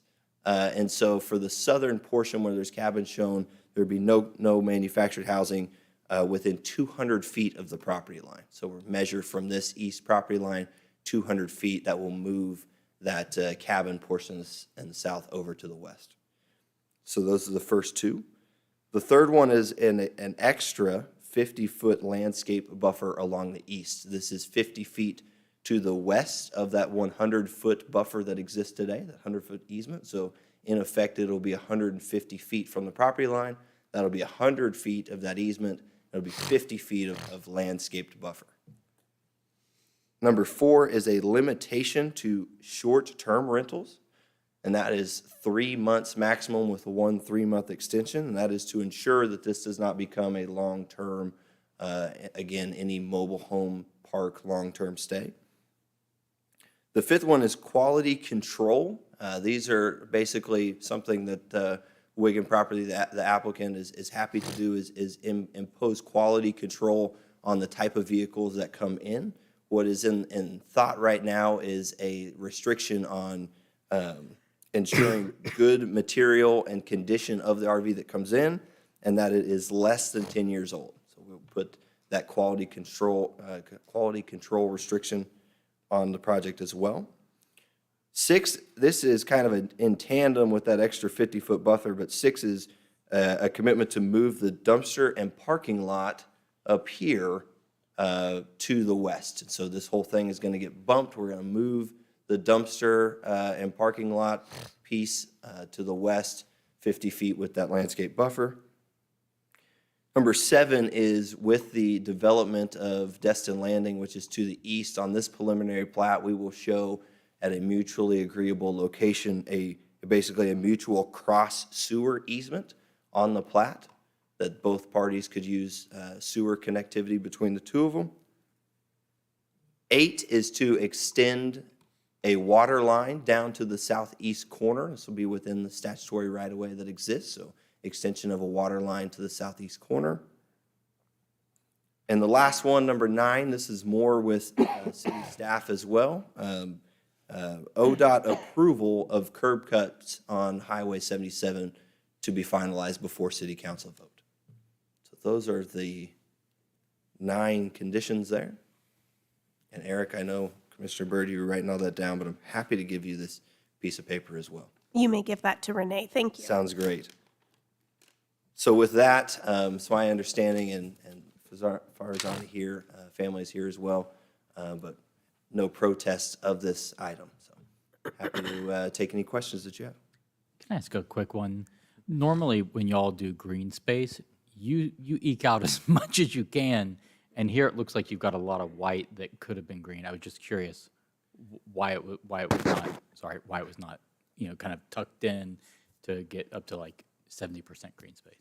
I think some of it is twofold. Wanting to work with the natural landscape, a lot of that area is still unknown. Right. And typically when we come in and kind of clear cut existing, it's easy to say that's exactly where we're going to put trees. So the fact that I wanted to call that picture up to that point because I think the fact that we don't have it on there is more of a commitment that we didn't want to show substantially green in a location where it comes out that those are actually pretty dead trees and it's not a good spot to preserve them. And so, yes, to your point, that's sort of dedicated open space, but very likely, and I think we have that commitment, this will be much greener than what's shown on the site. Yeah, if I could just add a comment. Years ago, I was in Glacier National Park, and their spots were really close together, but they had a lot of undergrowth. And so you didn't see your neighbors. By keeping as much of the trees and the underbrush as possible, even though they're tightly packed, it doesn't feel like you're that close to your neighbor. So I commend you all for that choice. Yeah, we appreciate that. Thank you. A question, or really just, if you'll just point out on the site plan where the aerial adventure park will be, just curious. Yeah, it is right down here on the kind of the southern portion. That clicker, that indicator is not very big, but it's down here called out. And really this whole area to the south is kind of the biggest amenity space. There's going to be clubhouses, so I'm off topic of what you're saying, but the clubhouses kind of sprinkle up in various locations. There's 3 of them, but this is the aerial park. This is that great lawn sort of amphitheater. Got a quick question. You can correct me if I'm wrong, but in a normal subdivision, I think you can only have 60 houses and one single access as far as like emergency fire. Across the pond, if you keep the private drive and the one down, I mean, you have 2, but crossing the pond back there, it looks like there's only 1. So can you comment on that? Mark, do you mind coming up and maybe addressing access and whether or not fire is a consideration? Mark Grubbs, 1800 South Sarah Road. So we have the access from the west and the access to the south, just directly south of the pond. Those are the 2 points of access that we show, and we do cross over that pond in between the 2 ponds there. So we have 2 points of access. We did coordinate with fire, and fire was agreeable to our 2 points of access for this project. Even with just the single point crossing the pond? Even with the single point, Yes. Okay. They were shown, we coordinated this site plan with them, and they were agreeable to that.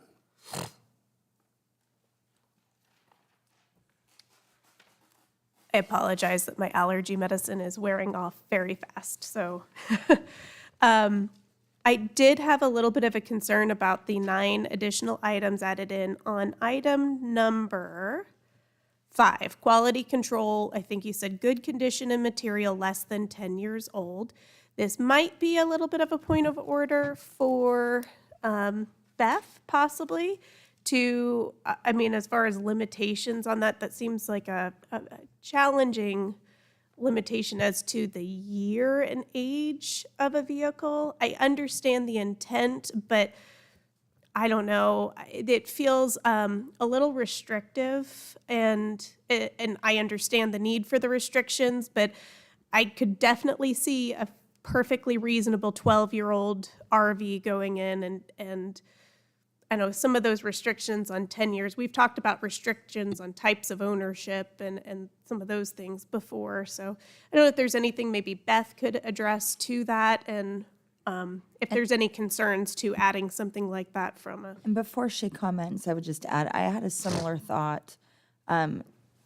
Restored Airstreams are very, very popular. Oh, gosh. So that was the first thing that came to my mind is a 10-year restriction means a beautifully just restored Airstream would not be permitted admittance if you're going by the letter of the law. So I have a lot of concern on that restriction being unreasonable with the year, but not on the condition. I mean, you always have the right to refuse if it looks like, oh my gosh, that's going to break down when it gets in here. Anyway. Yes, so I'm going to be completely honest and say I just made my own little note to reach out to Gunnar about that very issue. It's very specific, yes. I understand he's going to be following up on the point, but I would just say that, yes, we always want to be careful about the restrictions we accept into PUDs on the chance that we are called to enforce those restrictions for them. And I do think the specificity of this one could be a concern, especially in light of that point. So I'll go ahead and let Gunnar follow up. Thank you, everyone, for that discussion. The applicant just agreed as well, happy to make this just good material and condition and take the year restriction off. My point on this was that kind of the subject to bullet point is that quality control would be imposed, kind of agreeable quality control would be imposed prior to city council approval. So we could get into kind of what the specific language looks like in the PUD after tonight. But all that being said, I think we're at a spot where if we take the year restriction off and just say kind of good condition and control, that achieves everybody's goal. You could have a restored, older one, and as long as it kind of upkeeps the very, high caliber that they want to have within the resort, I think everybody's happy. Which I say this about everybody else, so I will say it here. I always appreciate when people work with their neighbors and make adjustments accordingly, and so not trying to dissuade that process in any way, shape, or form. I'm very glad that you guys came together so quickly on both sides and found some solutions, and there were some pretty large concessions, it looks like, very quickly able to make this work. And I always want to highlight that because I think that's a great example of how this process can go well, of being friendly with neighbors on there too. I just, I would prefer personally to see that item struck from this requirement list. I think I would rather see landscaping requirements around perimeters that might also kind of address the same concerns of not seeing junky RVs. I think there's a few different ways that could have been approached while still considering those neighbors. And not having something that will break down is a perfectly reasonable consideration. I think I would have in there in good condition and repair maybe to that extent, but also to the same point about not making it a city requirement. Again, this is just off the cuff, but what I'm thinking we might want to discuss is the idea of an agreed safety and quality control set of protocols that they come to, that the PUD will specify, that the applicant will be in charge of enforcing, something along those lines. It's certainly something that can be fleshed out more after this meeting. But that's the mechanism I'm thinking would be a more comfortable alternative here. Because I also wouldn't necessarily want an RV that was 1 year old that maybe didn't have a good cap on it that might spill anything either. So, yeah, I think there's a lot of ways that that could be written, maybe a little bit better, I think, on that. But appreciate it was a short time period to get it done. Other items, any other questions for the applicant by commission? I have a question about, there's mention of trails throughout the sites, and I think in part just due to the scale of this site, it's hard to tell where those may go, but I was most interested in connectivity to the commercial businesses from interior to the where the RV parking spots are. If that's already been planned into the site plan, and how far does that extend? Does that extend to all commercial? Does that extend to the commercial that's a little more interior? And similar to that, the road that's going down the commercial corridor, are the orientation of the buildings, is that oriented back towards the highway, or is that more of like a Main Street style design? So this is reverse order, but the last one about building orientation, I think at this stage is kind of just plotted out as spec. And because of that, basically the development is kind of laid out in about 3 phases. The first one is all the way to the east. So it's going to be kind of get the pond in there and go east of the pond and catch this up here, with the remaining RV spots coming in on phase 2, and then the out parcels coming in on phase 3. And so long answer to that is specific end users and types of buildings are so far out in the future. I don't think they've laid it out yet as to, do we want to kind of have maybe the interior Main Street feel and pull it off the highway, or do we want to bring it close to the highway? All of that is still kind of flexible, because those buildings could move around with those percentage change. That's allowed under the PUD ordinance, as long as basically the density is not increased. And so I think that's the layout of those buildings is basically a building per site to show kind of the maximum density that would work on the site. Layout coming later. Mark, you want to add on that? I would just add that connectivity of the sidewalk. So the sidewalk would obviously, and it is hard to show on this scale, but it would go around the pond. And also with the development of the phase west of the pond, there would be trails in that green space on the west side of the RV. And then, of course, with the realignment of the public street through there, there would be sidewalks on that street. And so, yes, to answer your question, we will have the connectivity with commercial walkability there.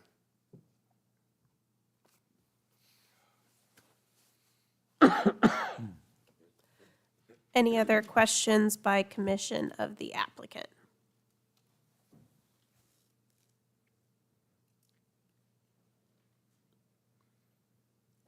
Okay, seeing none, I know we have audience comments for this item, so I will move to that. Jalal Farzani, if you'd like to come up, and if you'll just, again, say your name and your address. Let me know if you'd like a 30-second warning. Otherwise, I'll yield a full 3 minutes for you. Jalal Farzane, 45 years, resident of Norman, living at 497 Manor Hill Drive. First and foremost, I want to thank Madam Chair, ladies and gentlemen commissioners, for your service. I know it's hard spending your afternoon, evening here, instead of spending it with your family and taking care of your other stuff. Secondly, I want to thank Mr. Sean Rieger, Joyce Gunner, for quickly bringing the applicant and us together. I know it was very difficult for him to organize that, but they did organize that. We did have a lot of respect for the applicant.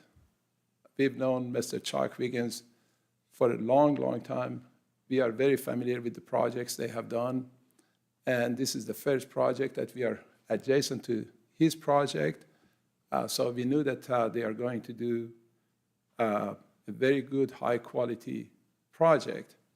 But since we already own the 320 acres adjacent to this one and another 320 acres on the other side of 48th Street, it was very important for us to come and talk to them and make sure that all the concerns are addressed.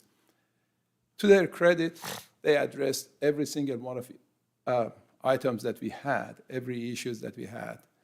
And Mr. Cale Streeter of Wiggins Property, he came and we had about a 2-hour discussions right before we came here to talk about every item. And we wanted to make sure that we are going to have additional buffer. They agreed to. We wanted to make sure that when this project is built, it's not going to be halfway down to where the water will not get to the next property. So they agreed to bring the water line with the first phase to the southeast corner of the property. They also explained what they are going to do with the project. We are feeling very, very comfortable about the project. We think that's something that we can not only withdraw our objection to it, but we can also support that because this is going to add a lot to the quality of life in Norman. We know that the University of Oklahoma is going to be part of the SEC, and we are going to have a lot of people on the game days coming to Norman.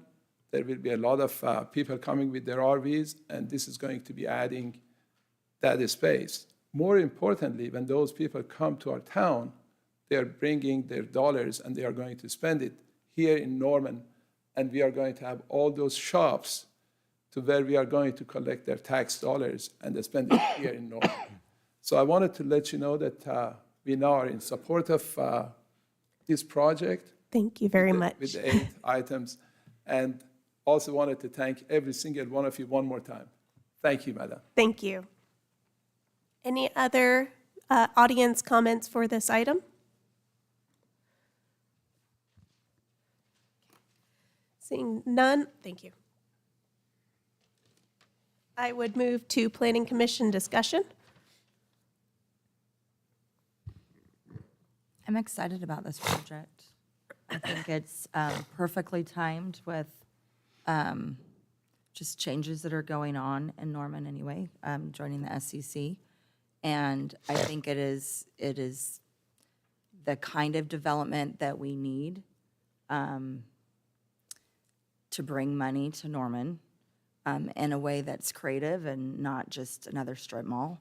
But at the same time, I mean, I know you do have commercial there, but I like that connectivity where you've got the nail salon to get the nails done for game day. You've got whatever you're going to put in there. I'm sure it'll be well thought out, but this is a project that can be used by Norman residents as well.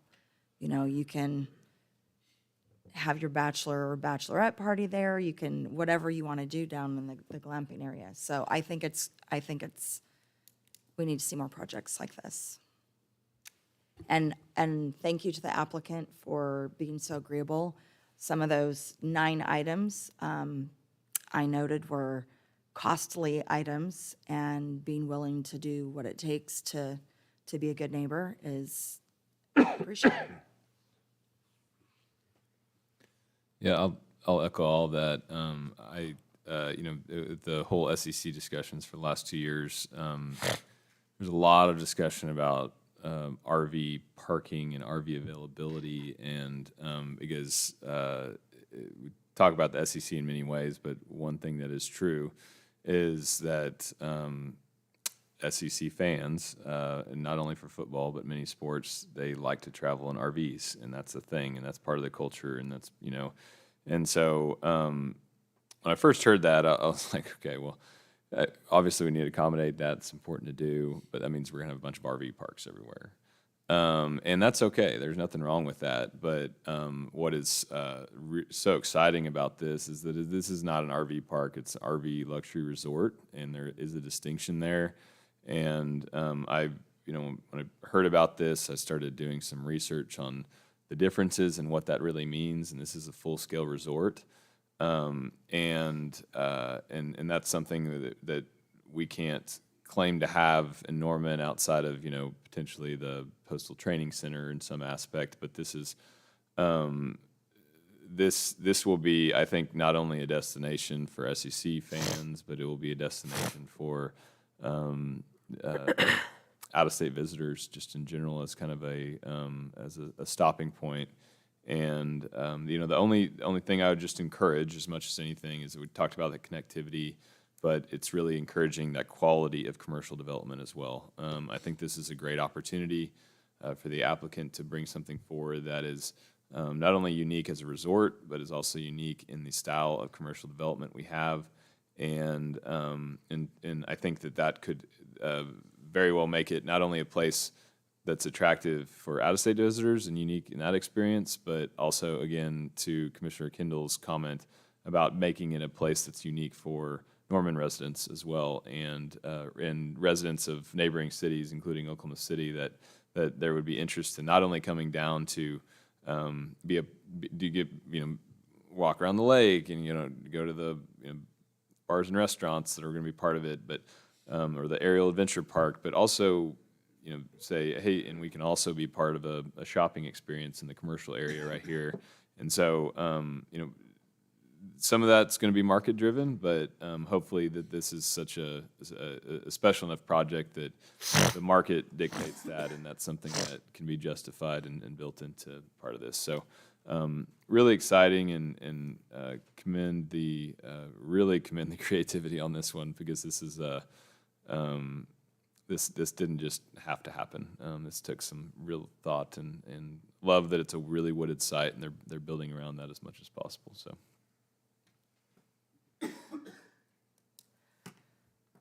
I have one late question for the applicant, if you don't mind. I apologize. I meant to ask this sooner. We discussed your phases, phase 1, phase 2, and phase 3. I think the ODOT entrances were kind of already addressed on there.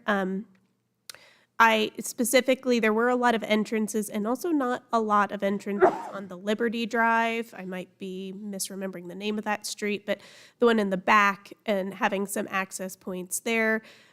Would this kind of look to me not as not that it wasn't well designed, but it looked very placeholder to me, but it is part of the site plan that gets put in. So theoretically, it could be built with the exception of not being able to get drives as is.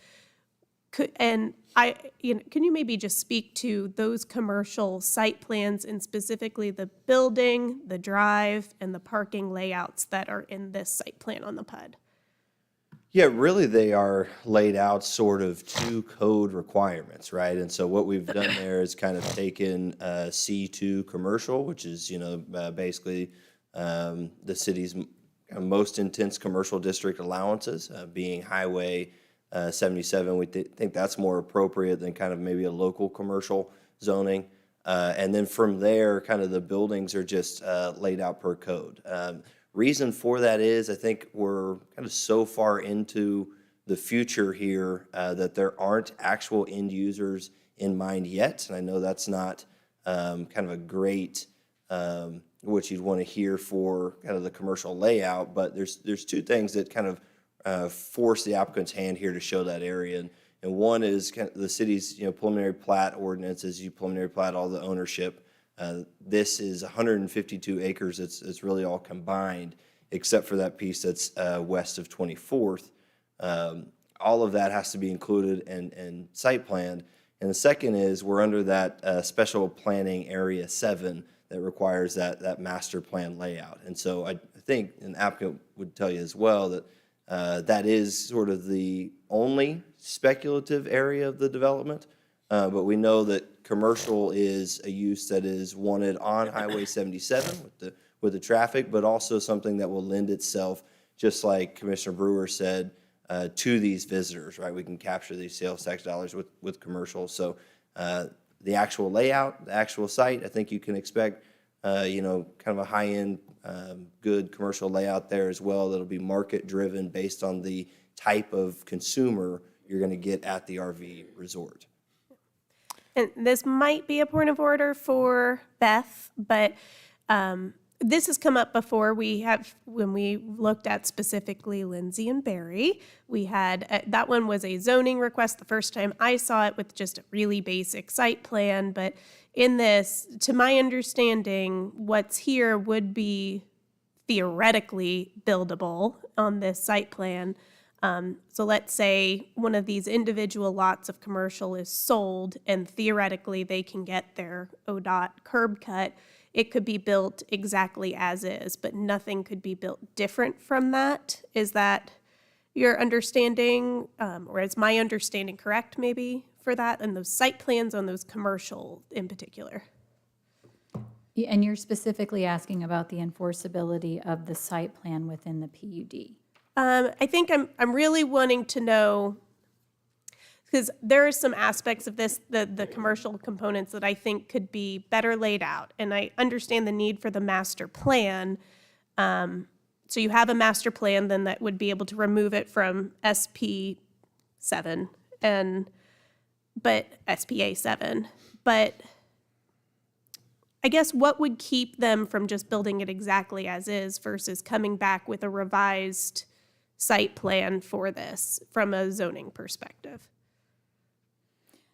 I guess I'm trying to understand whether the question is originating based on our land use plan versus our PUD ordinance. I think this would be PUD ordinance because our PUD, this was an exhibit to our PUD. So it would need to be built exactly like this or amend the PUD, correct? Right, I mean, sure, no, there's administrative variances that are allowed already within our PUD ordinance, so it's never an exact standard because our ordinance has always left some room for administrative wiggle room. Now, as to the actual locations of the structures, individually, I can't sit here and calculate how much they could move within those percentages. I mean, Jane might be able to give you a better idea, and I imagine that the Rieger firm has troubleshot that issue a little bit themselves. Commissioner, you might take a crack at it. Yeah, yes, go ahead. So the biggest piece on Lindsay and Barry was we wanted to avoid this issue. And so we made a buildable box on the site. That is not something we've done here. The way we did it at Lindsay and Barry was the building setbacks. And we basically brought it to a square buildable, we can only build right here. Since we don't have that, the opposite is actually true, that when you approve this site plan, we can build within the kind of building setbacks that we enumerate in the PUD. Now, we can't kind of take something that's shown, let's just say, one large building on the site and then break that square footage up into 3 maybe, but we could shift buildings around. There's basically a percentage in the PUD ordinance that allows percentage change. And really, that's a requirement at this stage because everything you see in front of you, including the title of the screen right here, is preliminary, right? At this stage, we have to have some flexibility, or otherwise we are at building permit kind of stage, which is substantial construction drawings and a massive investment at basically a roll of the dice, right? Because you guys could say no, and they've already gone and got basically full construction drawings. So that's kind of the dance here, is they do lay it out. There is kind of restrictions. That site plan is enforceable. There's percentage change allowances that allow them to move it a little bit. But to kind of lay it out to this is the only thing that could be built would be more of a building permit stage. And that'd be a massive investment at kind of a gamble, right? Where you guys could say no. So I guess I understand the need for the master plan for removing from SPA 7, but could the site plan, since we know that this is a future phase, is the intent to come back to amend the PUD and come back to Planning Commission when you're actually at that phase of developing the commercial?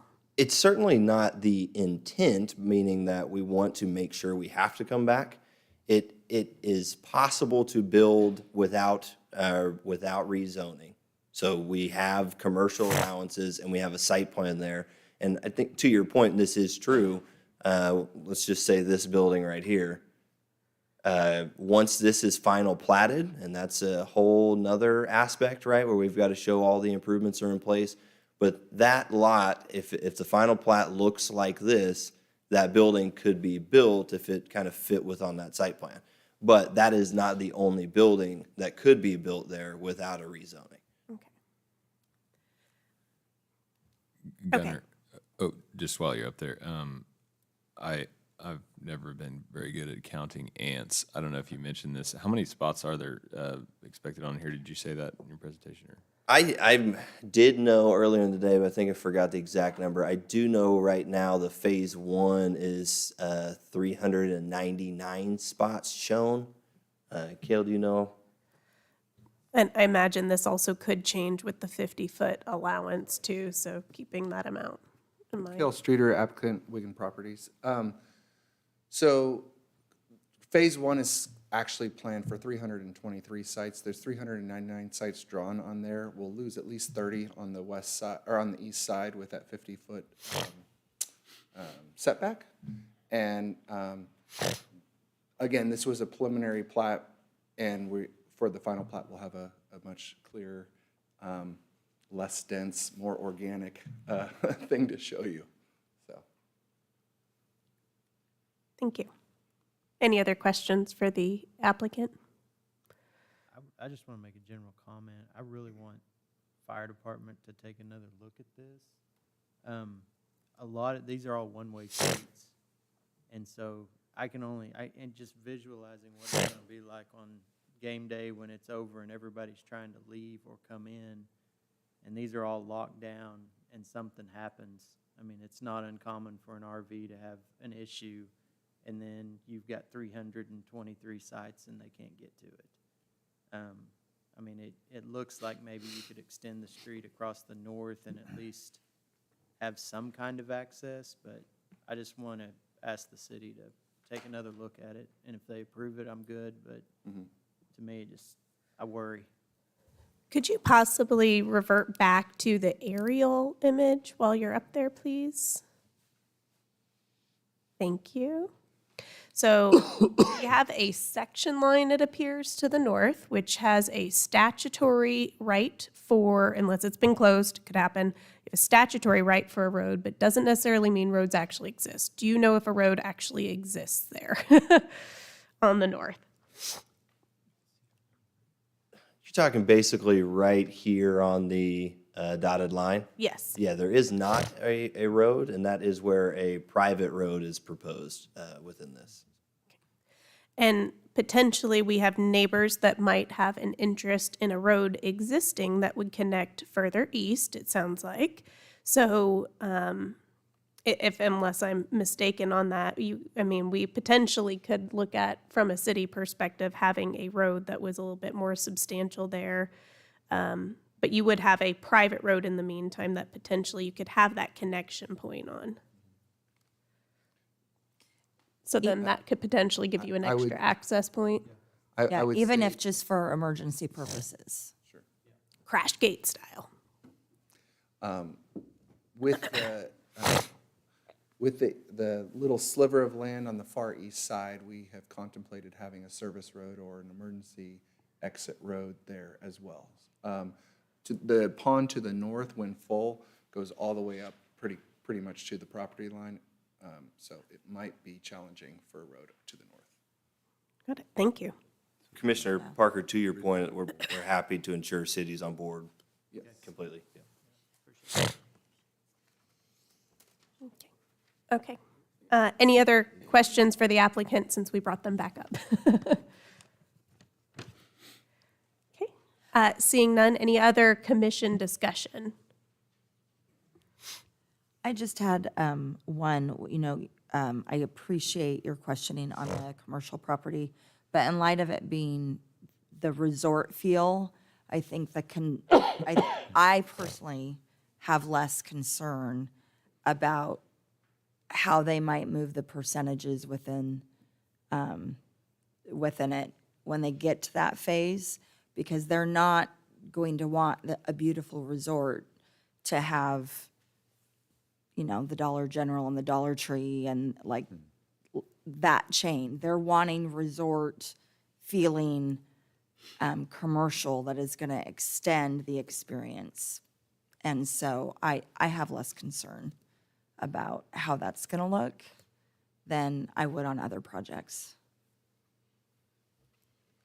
I'll just kind of address that. So I'm not so much, it's more like how much parking is on there and some of the access points and the connectivity and the individual site plans of the lots that I think we could maybe see some improvement on those. I know it's also a future thing, and I know Gail Streeter from before I was on Planning Commission, so I was aware of this project before any applications were submitted, in full disclosure, and I believe when he tells me things that he is very honest and straightforward and telling me the truth. So I do believe that they will do a good job with that commercial. It is a future, you know, if they need to make amendments, that they will. I just want to make sure, but also things can also happen outside of anybody's predictable situation. And, you know, these zoning changes do stick with the land. So it could be a Dollar General there just as much, even though it is not the intent. I don't believe it's the intent. It always could be once it's in that zoning. And I guess, and not even the Dollar General component that I would be opposed to as much as the parking and the access points is really my main concern with that. To that effect, I was a little critical of this because I wanted to make sure it got the full review, even though that I knew a party of the applicant on it. But I was very excited about this project when it was first proposed. I was very excited that it was in Norman, even though it was on the border of Noble. And I'm sure they have city infrastructure. I'm sure they had economic reasons why they chose Norman, but I'm glad that they chose Norman for these additional tax dollars to be here and not in Noble. I don't even know if they considered Noble, but it is on the border of Noble, and I'm glad it's on this side. I think they've done an amazing job preserving natural space and having a lot of green space. We have commended other applicants for exactly that, and I feel like it's very warranted to bring that up here. I think the RV amenities sound great. I think also something that we didn't really talk about before, I really like that there are individual commercial lots here.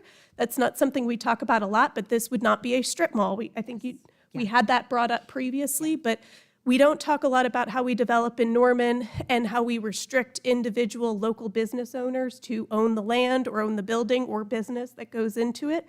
So those are sites that a local business could also potentially occupy. Right. And whereas a large strip mall may only be feasible for a large developer to have. Right. So, and I, have no problem with the developer selling some of these lots off to help finance their project because I think their project is great. And I think that's a very smart economic choice for that too. So, which I don't know if they intend to do that at all. I don't think they do, at least at this point, but I liked that component of those individual commercial lots in the plat. My dad right now is working on his retirement. He lives in New Jersey, and he is currently building an RV. He goes to every single Penn State game, and he plans to, after his RV is built, he says, once he learns how to drive it, which he expects will take about 3 years, he plans to move to Countryside in Pennsylvania, and then they will just travel around and go to every Penn State game. So I know people that this happens to. I know a lot of young families that are considering traveling nonstop or nearly nonstop across the country that while they remote work with young families. Yeah. And I know a lot of other young people that are using RVs and the ability to travel more and get out more and have a little bit more control of their ability to go places, especially post-COVID. I think the SEC timing of this, it's important that we keep this project going and get it in place. Is right now our only RV solutions that I am at least aware of are Lloyd Noble and the Cleveland County Fairgrounds, which are just parking lots. And so this is a significant difference for the experience for people coming and the impression it gives for Norman. So yeah, I think those were most of my comments, and I'm very excited about this project. So And if there's no other Planning Commission discussion, I would be glad to take a motion. I make a motion to approve. I second it. And a vote, sorry. You may vote.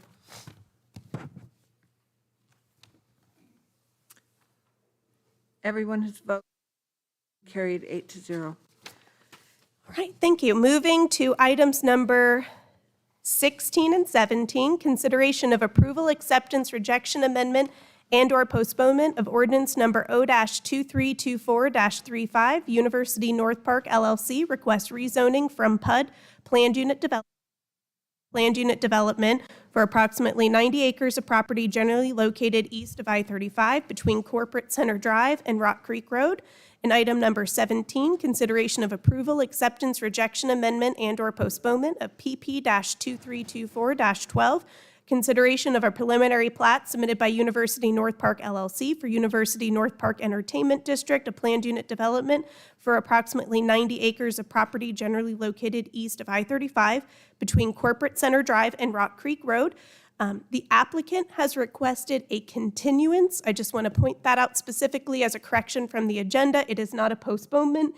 It is a continuance because of reasons we heard on item 3 and that process. The applicant has requested a continuance to the January 11th, 2024 Planning Commission meeting. And as a point of order, do we need to make a vote still on a continuance? Okay. Unless there's any discussion by commission, audience, I would take a motion as to that continuance to the January 11th, 2024 Planning Commission meeting. Continuance, January 11th, 2024 meeting. I motion to, I make a motion for a continuance to the January 11th, 2024 Planning Commission meeting. I second it. And a vote, sorry. Wait, question. Sorry, what's the difference between a continuance? I just want to know what I'm voting for. Beth, you want to answer that? We're keeping you busy today, getting your steps in. I cannot say that there is one in function. It could be a matter of semantics that is particular to the applicant in this case, not a matter of lack of preparation, more of a need to accommodate a better timeline in this case. But no, functionally, it does not change what you're voting on. No, And we it's do just need to the way- vote. Sorry, it's just the way the applicant submitted the request, and I wanted to make sure we represented what the applicant submitted as a continuance as opposed to a postponement. Any further question? That's a good question.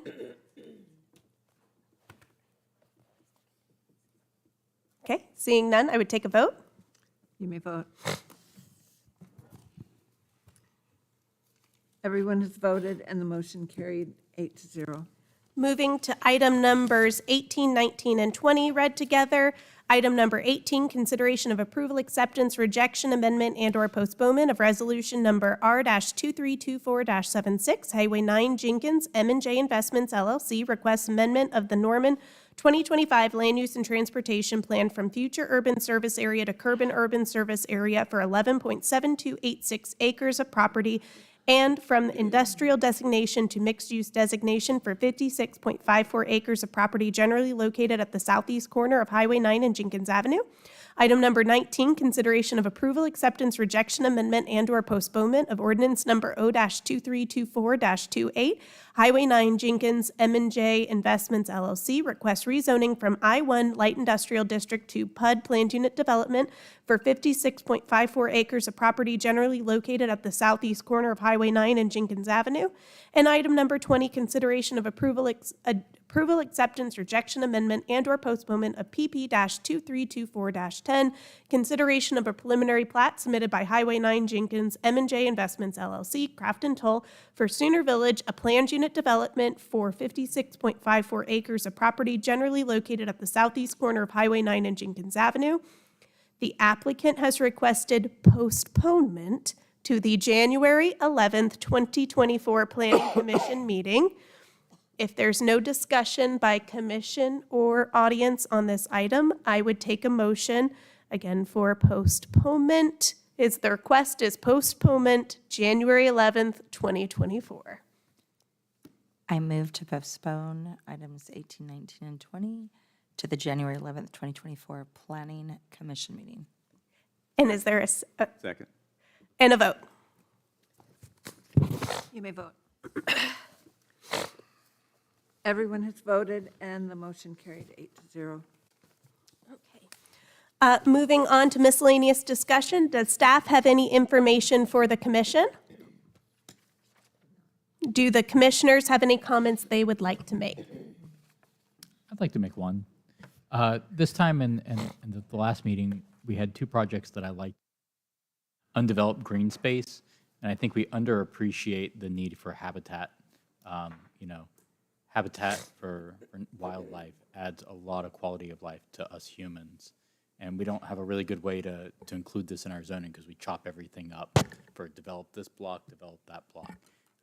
I just wanted to say it's nice to see these kinds of projects in two meetings back to back. Thank you. Happy holidays, everybody. Yeah. If there's nothing else to come before the commission, I will declare the meeting adjourned.